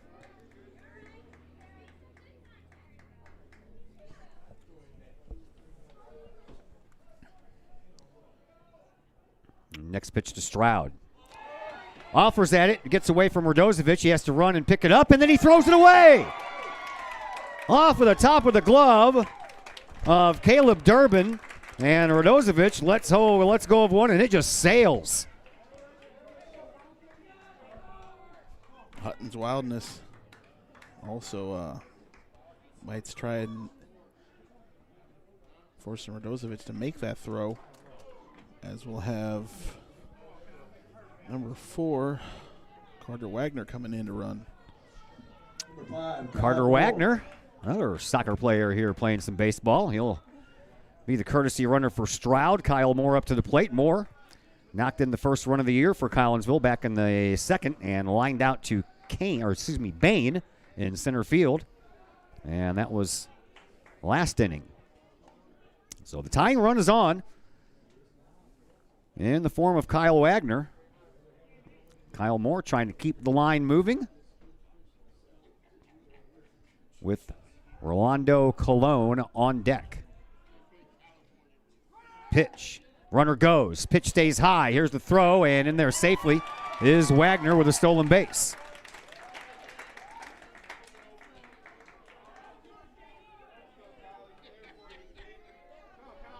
So now we got the tying run at second. In scoring position for Kyle Moore Well-placed base hit would do it. Moore digs in from the right side. Wagner has a lead from second. He's got a pretty big lead, too. Shortstop sneaks in, goes back out. Here's the pitch. It's inside.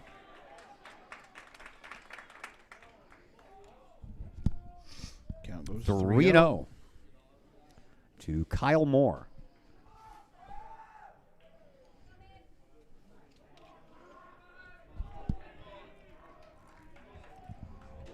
Hutton checks on his runner, brings it home to Moore. Swinging a foul ball straight back to the screen.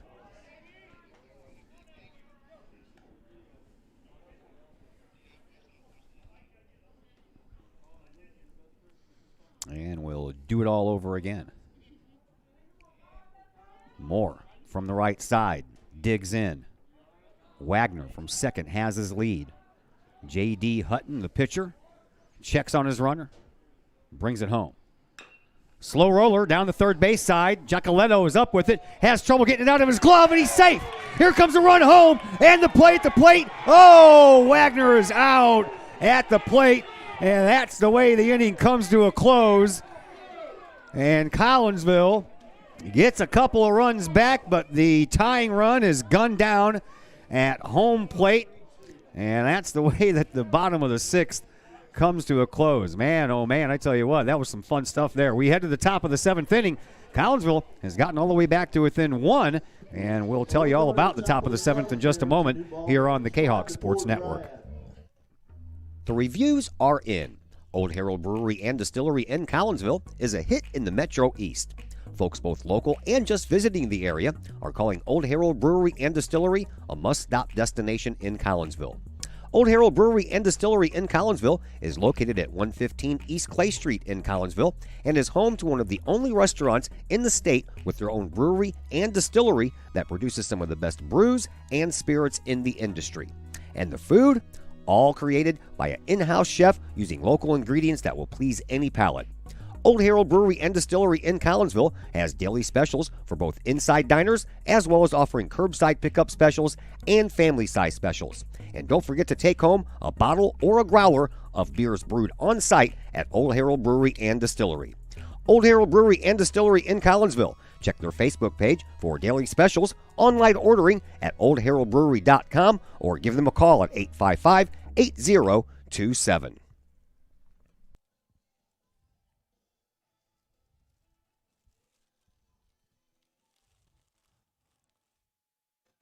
Back here at Fletcher Field, Todd Duke and Chris Kettler along with you. It's a one-run game now as Drew Stroud heads back out onto the hill, trying to keep this game right where it is. First man he'll face is Jake Radozovic. And a foul ball out of play is the way we start the top of the seventh. Radozovic has walked, grounded out, and struck out in this game, so officially 0 for 2. Outside. Triad trying to hold on and go 2-0. Collinsville trying to come back and even their record at 1-1. With another game tomorrow for Collinsville as they play here against Althoff. Stroud ready with another pitch. Outside.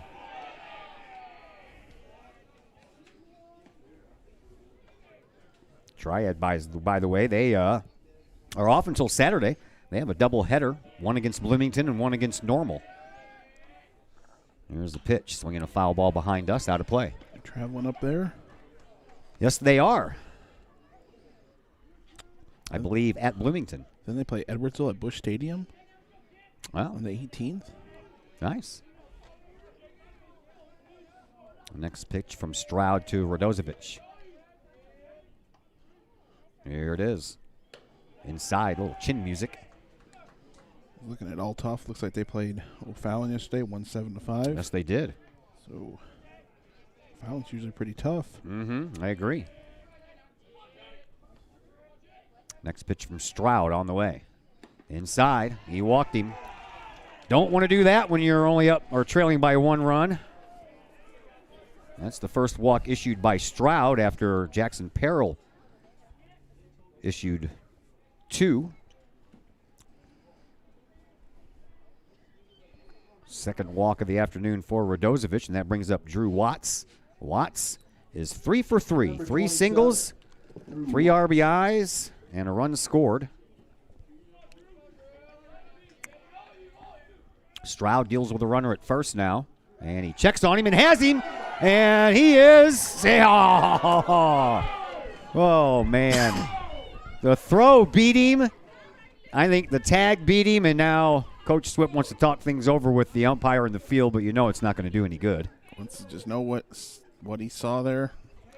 I ain't going to change his mind. Just know what the man saw out there. Yeah, it was very close play. It was.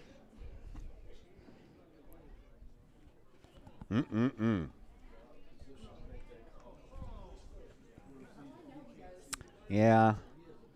Home plate umpire probably had a better view at that, looking right down the first baseline. So if you ever wanted to umpire high school baseball, they could probably use some umpires so we can get 3 on a field. I know there's a shortage of officials in just about every state, especially during the pandemic when you got. Yeah, that added to it. They were already talking about shortages. Yeah. In all sports before that, and the pandemic didn't help things. We definitely saw that in basketball where they were. Yeah, when the boys and girls were playing at the exact same time on the exact same day, they were running short. Guys doing JV and varsity games. All right, so Same again, night. no change. Runner stays at first, and the pitch is a little high and outside to Drew Watts.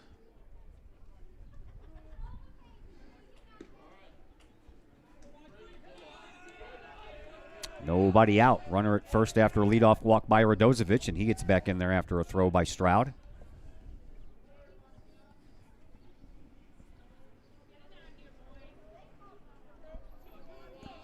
And Stroud ready to go with another. Here it is in the dirt. Nice block by Scrum.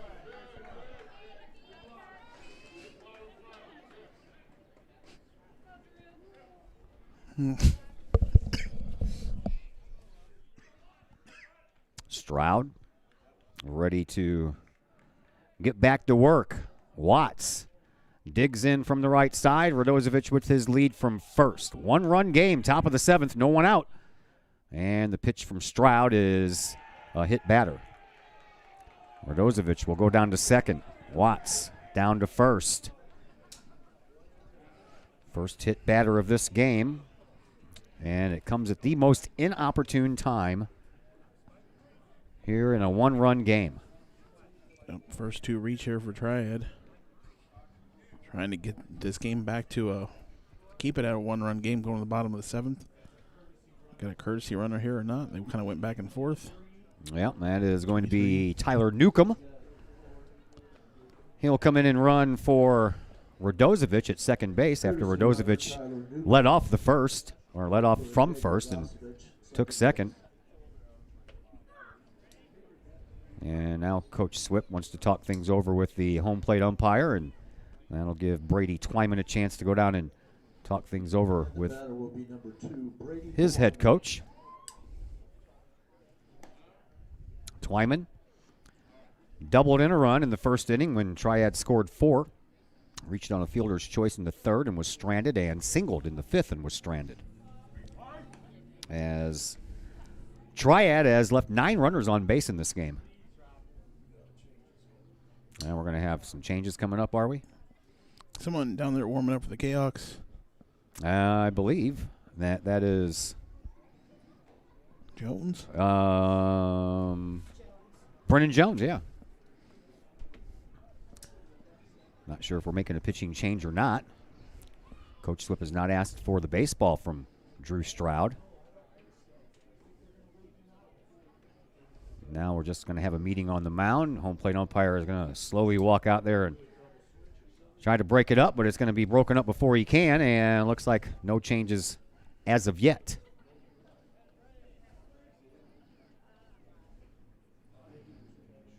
Coach Swip and the umpire are still going over whatever it was, but everybody seems happy. Come out laughing. Yep. So we're going to get back to action here. Twyman digs in from the right side. He's got runners at first and second, no one out in a 1-run game. Collinsville needs to dig out of this and come back and win this thing in the bottom of the 7th. Here's the pitch off speed. Slow roller, and that one's going to get through because Cologne was playing over close to second base, and that's going to score a run. A seeing eye ground ball, and Cologne, who was trying to keep the runner close to second base, was out of position, and that's exactly where that ball went. That's just positioning there. The Kahok's have been successful with some pickoffs. There at second. Cologne tried to stay over there and just puts that ball in that hole. Caleb Durbin. So a run home, runner stay on first and second, still nobody out. And here is Caleb Durbin. Durbin grounded out all 3 times today. Still keeping the same positioning there, Cologne. Kind of right behind the runner after the runner takes the lead off. Yeah. Couldn't get back fast enough during that last play. Durbin awaits the next, and it's outside. Durbin, as I mentioned, grounded out all 3 times in the 3rd inning. He grounded out in front of home plate and was thrown out by scrum. The other 2 times, Palmansano from third base threw out Durbin. Another one coming from Stroud to Durbin. Here it is. Strike called.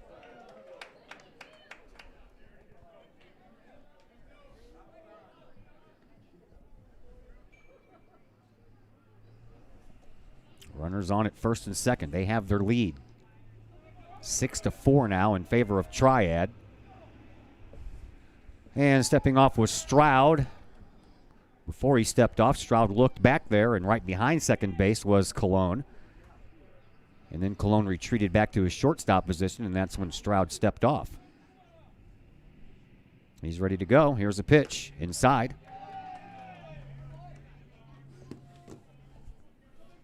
2-1 the count to Caleb Durbin with Gabe Giacoletto waiting on deck.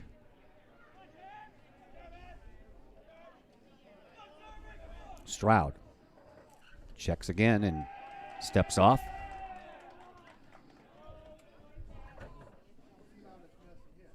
Got to stop the bleeding here. That run hurts, but you can't allow any more. Came into this inning trailing by 1. Now you trail by 2, and you got to keep it there. Came close to tying it. Yep. Bottom of the 6th. Stroud checks and pitches in the dirt, and another walk, and now the bases are loaded. This might do it here for Stroud. Coach Swip gonna come out here to the umpire, and we are going to have a pitching change. So we will take the opportunity to step aside as well. Pitching change coming up, and we'll tell you all about the new pitcher for Collinsville when we come back after this timeout on the Kahok Sports Network. Do you have a big land improvement project that requires some outside help? Call Petroff Trucking Company. The Petroff Companies have been shaping the metro area since 1975. Family owned and operated, Petroff Trucking Company can do the job and do it right. Hauling, excavating, and grading, they do that and more. Petroff Companies also has roll-off dumpster rentals. They also specialize in dirt and rock sales. Petroff Trucking Company can help you develop your land for your needs. Petroff Trucking Company. Check out their website, petrofftrucking.com, or give them a call, 618-797-6100. Petroff Trucking Company, shaping the metro area since 1975. Just because you can cut your own hair doesn't mean you should. The Shop, a great place in Collinsville for men and boys haircuts, is where you should take your hair. The Shop is owned and operated by Collinsville High School graduates Danny Kress and Jody Neiman, and is located at 103 South Seminary Street in Uptown Collinsville.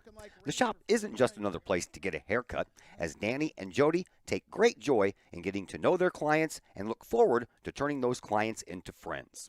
When you sit in a stylish chair at the Shop, Jody and Danny pride themselves on getting to know you well enough to say, "The usual?" So, men and boys, if you're tired of the same old cookie-cutter approach to haircuts, check out Danny and Jody at the Shop. You may just walk out with not only a fantastic cut, but you may also walk out with a friend. Or two. The Shop in Collinsville, 618-772-7175. No appointment necessary. The Shop, 103 South Seminary in Uptown Collinsville. Cafe Agape serves up some of the best sandwiches, burgers, pork steaks, meatloaf, fish, and more in Collinsville. And yes, they still cater. Wedding receptions, luncheons, business meetings, and much more. And Cafe Agape is your destination for all of your holiday and party favorites, both main courses as well as delicious sides. Cafe Agape in Collinsville is the only place to pick up a Kahok sandwich or dog and the new Flamin' Kahok sandwich. Cafe Agape, check them out at 703 St. Louis Road. Give them a call at 345-CAFE. That's 345-2233. And don't forget to tell them Stewie sent you.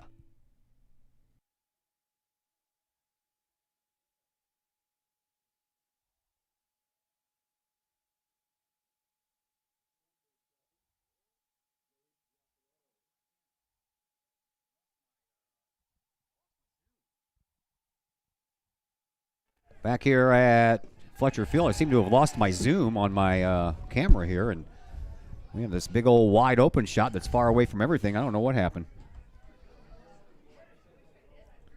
Got the people in the seats in the shot. Yeah. Up to the plate, Gabe Giacoletto. Giacoletto has reached on an error and singled, and he's up there with the bases loaded. And nobody out. New pitcher is Mr. Jones. Brennan Jones. Nick Graff moved out to take Fairfield's place out in right field. And that ball gets away from Scrum. Here's going to be a play at the plate, and he's out. He's out. First out of the inning is at the plate. After a wild pitch. 2-1 put out. Job getting down off the mound there by Jones. Get there to cover and beat the runner as Scrum made a heck of a play to get to the ball and make that throw. Canucks infield was playing in, and they're still going to be playing in. So now runners at second and third, and one out. Next pitch on the way to Giacoletto is just a little bit low. Now my phone is telling me I can't connect with my GoPro camera, although it says that it's connected. It's trying to zoom it back in and get a little closer action for you all there, but I don't know what happened.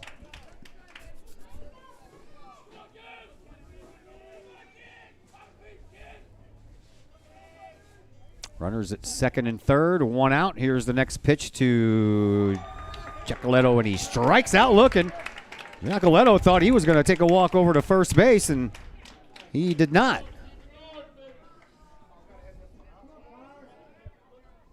Number 10, Connor Bain. Connor Bain back to the top of the order. 2 outs. Collinsville trails by 2. And now another one gets away from Scrum, but that was a slow roller. And so not breaking from third was Twyman. Durbin down at second.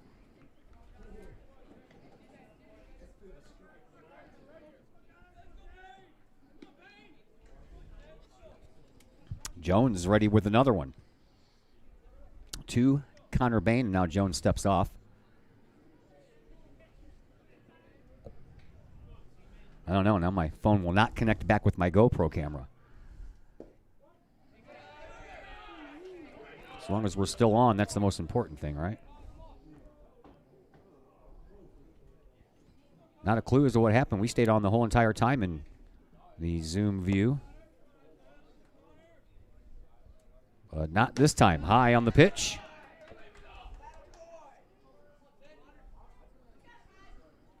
Collinsville trying to get out of this inning with just the 1 run scored.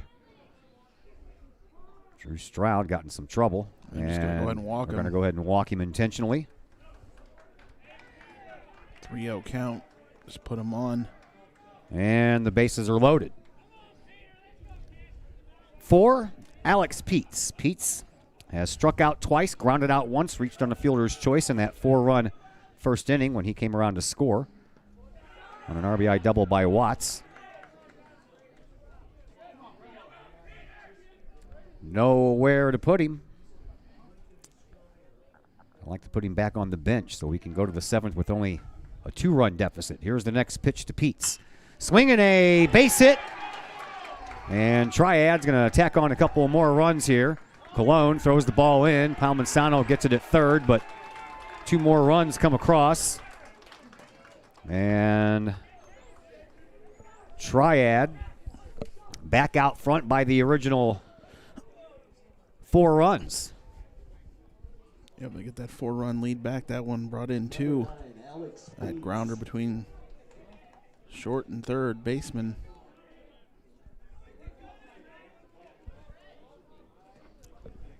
What?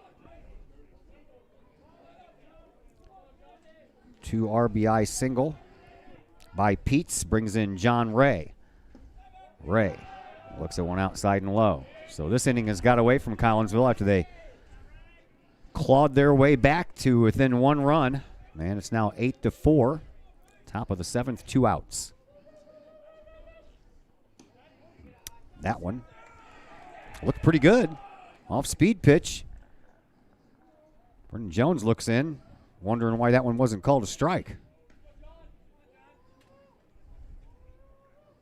Ray, the 8th man to bat here in this inning. Swing and a miss. You're already missing the Blues game. They already started. Did they really? 6:30. They're underway. I didn't know that was a 6:30 game. I thought it was a usual 7:15 start or so. Oh, well, I'll go home and watch the rest of it. Unless we go into extra innings. And NBC. Oh, that's why. NBC Sports Network. I got you. They always have weird starting times on the NBC Sports Network. Well, Kahok's we're going to have some work to do to try and pull out a victory. Now they're going to have a lot of work to do. Yeoman's work, you'll call it. Runners at first and second, 2 down, 8-4. Triad leads over Collinsville. Here's the next pitch and a chance for Palmisano, but takes another strange bounce, and Triad's going to tack on more runs. At least 1 more. In the same spot as the last one. Rounder to left. RBI single by Ray, and the 9th man to bat here in this inning is Frank Durner. Runners remain at first and second. We just changed the names. John Ray at first, Alex Peets at second. Frank Durner steps in. Grounded out twice, struck out once, reached on a fielder's choice and scored in the 1-run 3rd inning for Triad. That's a strike called. Kahok's looking for 1 more out here, and now they trail by 5. They trailed by 4 after 1. Got one of those back. Triad got it right back in the 3rd. And then Collinsville had a 2-run 6th inning to bring it within a run, and then things kind of fell apart here in the 7th.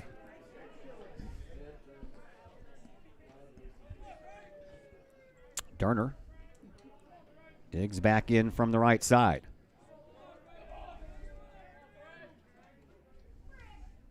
Off-speed pitch. Man, that was close to the inside corner. Been getting calls on the outside corner all day, just not on the inside corner.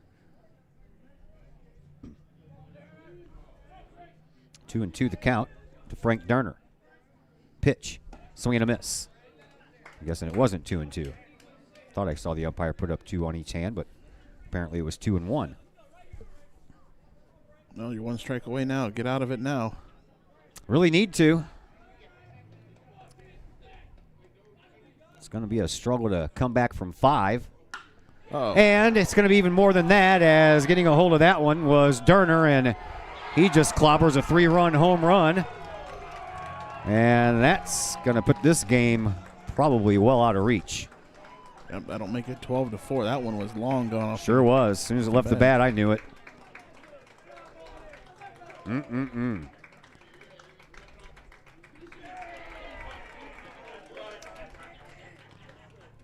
Well, well, well.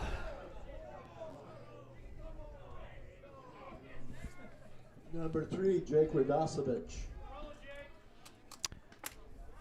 Jake Radosevich led off this inning with a walk. He came around to score, and he bats for the 2nd time here in the 7th.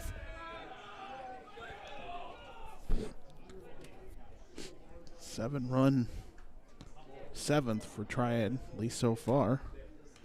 Swinging a foul tip back to the screen. This just got away, man, I tell you. It was nice to see Collinsville claw their way back to within a run. And then things just fell apart here in the 7th. Pitch. A little off-speed delivery over the head of the batter, Radozovic. Big home run has really put it out of reach now. Yeah, that one hurt. Next one from Jones, and this one is even more over the head and over the back of Radozovic.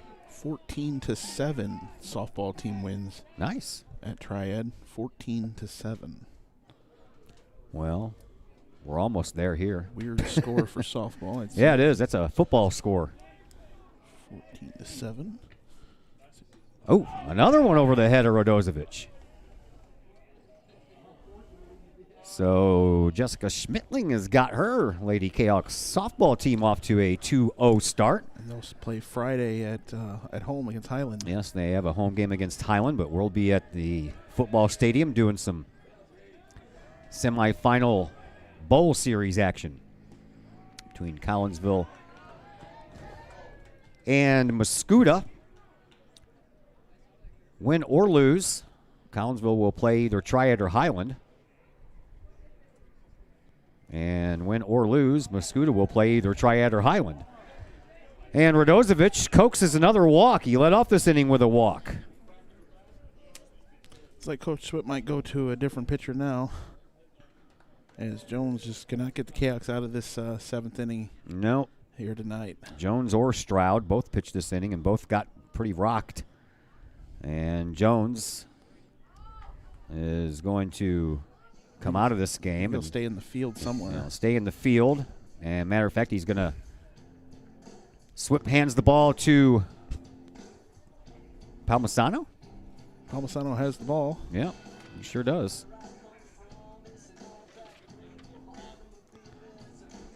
We'll keep it here for a moment. And it looks like that's exactly what's going to happen. Palmisano is going to pitch. Which would probably mean Jones is going to third. As Jones is getting a stern talking to out there from Coach Brett Swift. Well, softball team wins 14-7. Cardinals lose 6-0. Blues are in action right now. We're back here tomorrow with more baseball against Althoff. Boys soccer will be at home tomorrow. Their senior night against Granite City. And that game will be live streamed on the Kahok Athletics YouTube channel. We have a timeout, so we're going to step aside for just a moment right now as Palmisano continues taking his warm-up pitches, and we're back in just a moment on the Kahok Sports Network. The Junior Service Club of Collinsville has been a proud supporter of KahokSports.com and the Kahok Sports Network from day one. Since 1934, the Junior Service Club of Collinsville has been providing women in the community an opportunity to make a difference with fundraisers and projects, all that go towards helping the needy in Collinsville. If you would like any information on any event sponsored by the Collinsville Junior Service Club, head to Facebook, type in Collinsville Junior Service Club, and then click on the event tab. We thank the Collinsville Junior Service Club for their continued support of the Kahok Sports Network and KahokSports.com.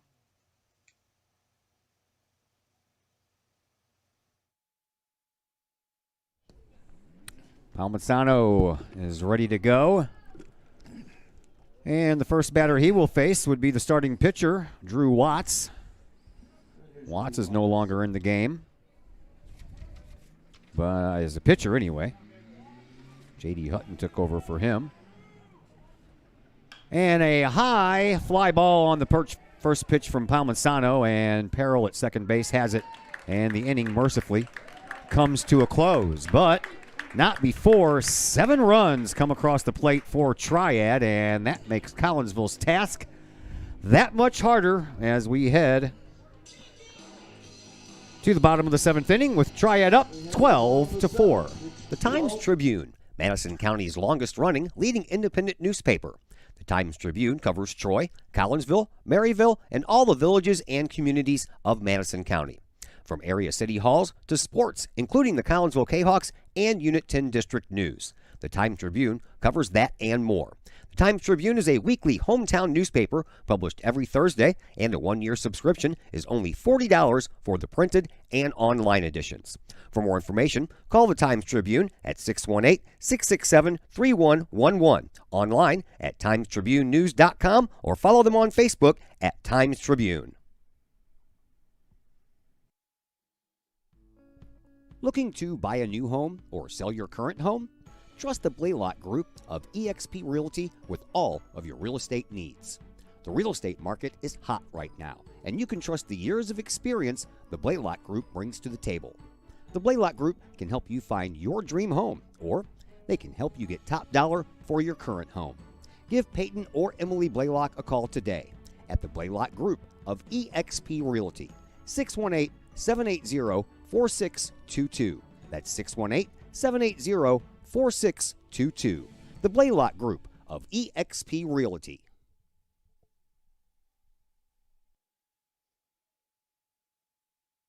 Orlando Colon to lead off. Orlando Colon leads things off here in the bottom of the 7th. The last time Orlando batted, he scorched a home run, and this time he fouls one straight back.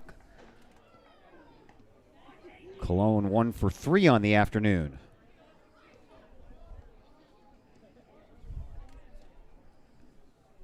Well, we need lots of base runners, and I mean lots.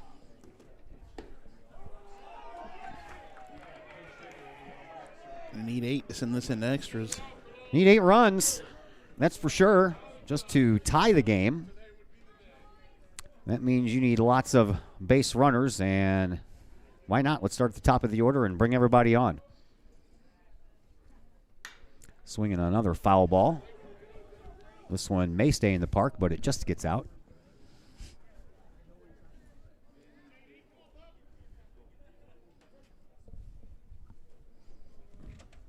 Knew I shouldn't have.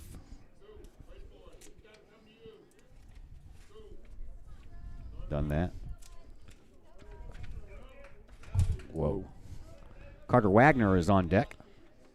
Yep, he pinch ran earlier.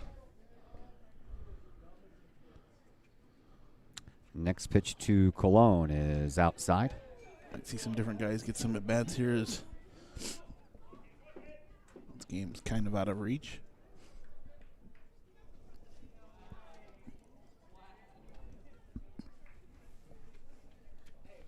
Next pitch to Colon. Swing another foul ball out of play. It's getting a little chilly. Sun is just about set. Probably about another half hour. But it's at that low angle where it doesn't supply as much heat. Like I said, it's only in the low 60s here today. Next pitch to Colon. Low and inside, 2-2. Triad bus from the JV game arrived, and they're down there watching the game.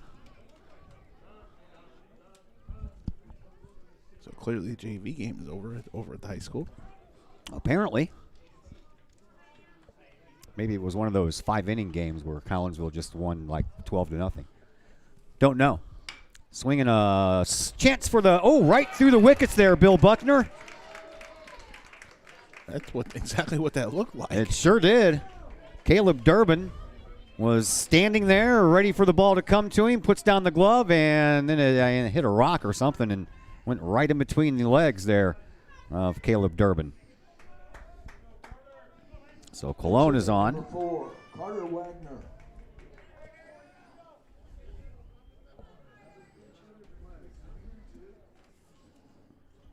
I'm sure Triad would like to cut down on their errors, even though they're going to probably leave here 2-0. Colon leads from first, and here is Carter Wagner, his first plate appearance of the year. Still some things to work on for the coaching defensively. Triad sets up for their next game this weekend. Doubleheader weekend for the Triad Knights. Going up north, throw, and back in safely. Maybe. It's supposed to rain all weekend, I think. Cologne, yes, it is. I know. Well, I don't know. That's what the weather forecast says. 30% chance of rain, but they make it seem like with these little icons they put on their weather forecast that it's going to rain all day. I hope not. because I do not have a game Saturday or Sunday. So got the Grand Boys coming to town. Decided to forego the final soccer game of the year. Because there's no playoffs, it's just kind of one of those games, you know. It's the last game of the year. That's it. Nothing comes afterwards. Strike to Wagner.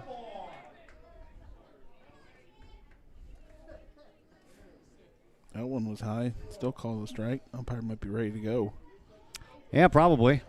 He's got a date, maybe. Past dinner time. Yeah, that's it, too. That one's a little high. As Blake Keller-Sullins waits on deck. Hutton delivers another one. That's a strike. That's been a strike all day. Pretty much. That outside corner has been called by the home plate umpire pretty consistently. A couple of them have been well outside, and he's called them a strike. Next pitch, pop fly. This one's going to be in trouble. It's going to go out, and no one's going to get there, but the throw to second base, nope, that would have been in time, but it was wide, and everyone's safe. Off the mark there with the throw. Cologne was able to make it in safe. Yeah, if the center fielder Bain would have thrown it straight to John Ray covering second base, I think that Cologne would have been off because he had to wait again to see if that ball was going to be caught. So here is Blake Keller-Sullins batting for Chris Tillman. Andy's nephew, I believe. Yeah, I was wondering about that. Swing and a miss by Sullins. Runners on first and second.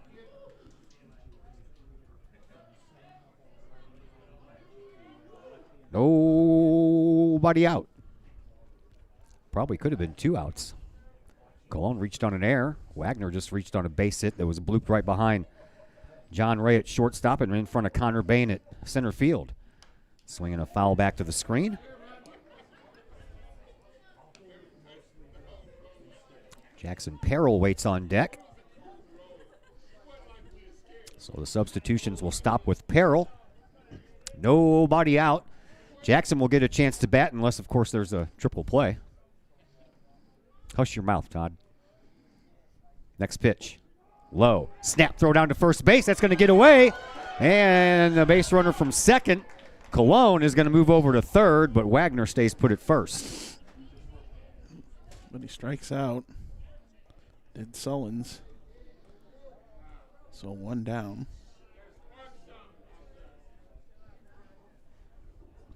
Believe it or not, that's the 9th error of this game committed by Triad. That's an amazing amount of errors. It is. And to be losing 12-4. Winning 12-4 and committing 9 errors. Well, we're losing. Yeah. Yeah. Swinging a line drive right to the shortstop, Ray, who doubles off. Wagner over at first base. And that is the way this game comes to an end. So Collinsville had a chance. Couldn't quite keep the tourniquet from spewing all kinds of runs in that 7-run 7th inning for Triad, and that is the way that things come to a close. We welcome you in now to the Cullip Jennings Florist post-game show, brought to you by Cullip Jennings Florist, a staple in the Collinsville area, has been for generations.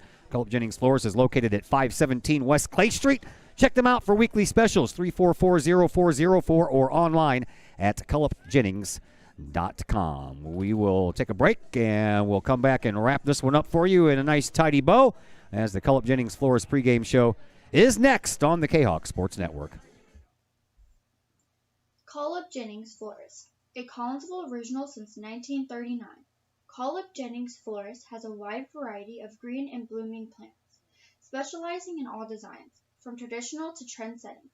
Cullip Jennings Florist is of course your place for beautiful flowers, suitable for any occasion. From anniversaries to birthdays, graduations to weddings, Cullip Jennings Florist is there for any life's major moments. Cullip Jennings Florist, 517 West Clay Street in Collinsville. Call 344-0404 or online at cullipjennings.com. Just because we're adults doesn't mean we don't have toys, am I right? If your adult toys consist of boats, campers, or RVs, then you need to call the GASA storage team of professionals. Winter weather in the Midwest can be quite harsh, and finding a place to properly store those expensive toys for winter can be just as rough as a Midwest winter. That's where the GASA storage team comes in, with outdoor self-storage and covered storage for your toys. They even have tractor-trailer parking, conveniently located at Horseshoe Lake Road and 111 in Pontoon Beach. GASA Storage, for the safe storage of all of your toys. Contact the GASA Storage team, gasastorage@gmail.com, or call today, GASA Storage Team, 618-797-6100. How about the last throw that went down the line? Pace Design and Construction in Maryville. Whether building a new home, making an addition to the home you currently own, or finally getting around to that remodeling job you've been putting off, Pace Design and Construction in Maryville can help. Pace Design and Construction is a building and remodeling contractor you can trust. They provide the highest quality, they are dedicated to their customers, and are committed to completing your project on time and within budget. Pace Design and Construction in Maryville. Give them a call at 618-407-5466, online at pacedesignconstruct.com, or on Facebook at Pace Construction Design.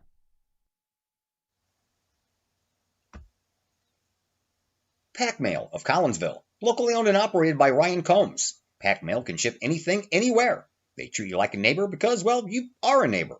Pack Mail offers shipping materials and containers, private mailboxes, as well as climate-controlled self-storage. Visit Pack Mail at 407 Beltline Road in Collinsville. Online, weshipstlouis.com, or call Pack Mail at 346-4884.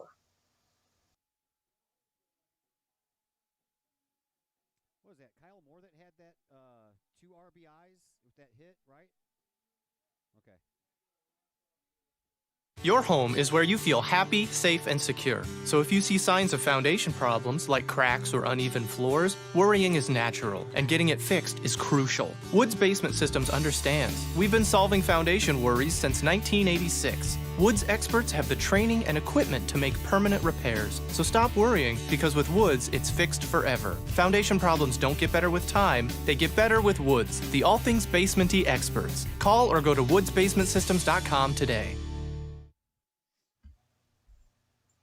Call Up Jennings Florist, a Collinsville original since 1939.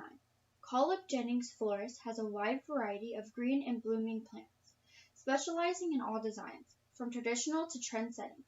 Call Up Jennings Florist is of course your place for beautiful flowers, suitable for any occasion. From anniversaries to birthdays, graduations to weddings, Call Up Jennings Florist is there for any life's major moments. Call Up Jennings Florist, 517 West Clay Street in Collinsville. Call 344-0404 or online at callupjennings.com.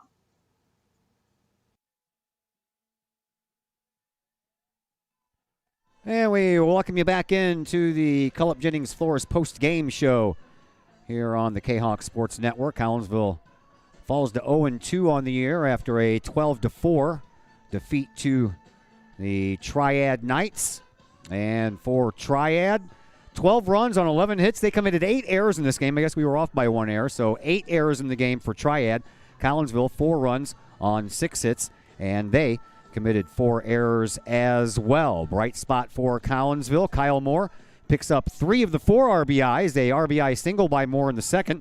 And then a 2 RBI single by Moore in the sixth. And in between that, Rolando Colon with a solo home run in the 5th inning, and that accounted for all the runs for Collinsville. Triad put 4 on the board in the first, 1 in the third, and then the big inning was the 7-run top of the 7th inning, and that pretty much did the Collinsville Kahawks in. And Chris Keller, if you're Collinsville, you've got to find a way to take advantage of the other team's mistakes, man. There is no way in the world that a team should commit 8 errors and you can't capitalize on at least half of them. Yeah, 8 or 9 errors today for Triad and 4 the other day for Freeburg. And Kahawks aren't making these teams pay for those mistakes just yet. But the Kahawks were right with them there up until that last inning. Just couldn't get out of that 7th inning. It could have been a very interesting bottom of the 7th if they just could have kept it close there. And you fall behind early and you're trying to get back, and then it all goes for naught there late in the game.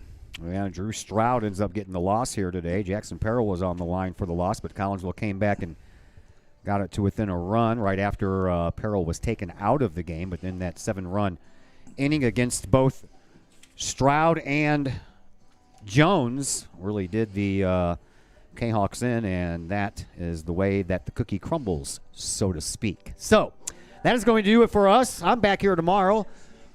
Altoff comes to town as they take on your Collinsville Kahawk baseball team. Chris Kettler will be over at the football stadium with senior night as Granite City comes to town. That game can be found live streamed on the Kahawk Athletics YouTube page. We'll be back here tomorrow, myself and Ken Oberkfell, as the Altoff Crusaders come to town for a 4:30 start. So for Chris Kettler, my name is Todd Duke, and until tomorrow, everyone enjoy the rest of your evening.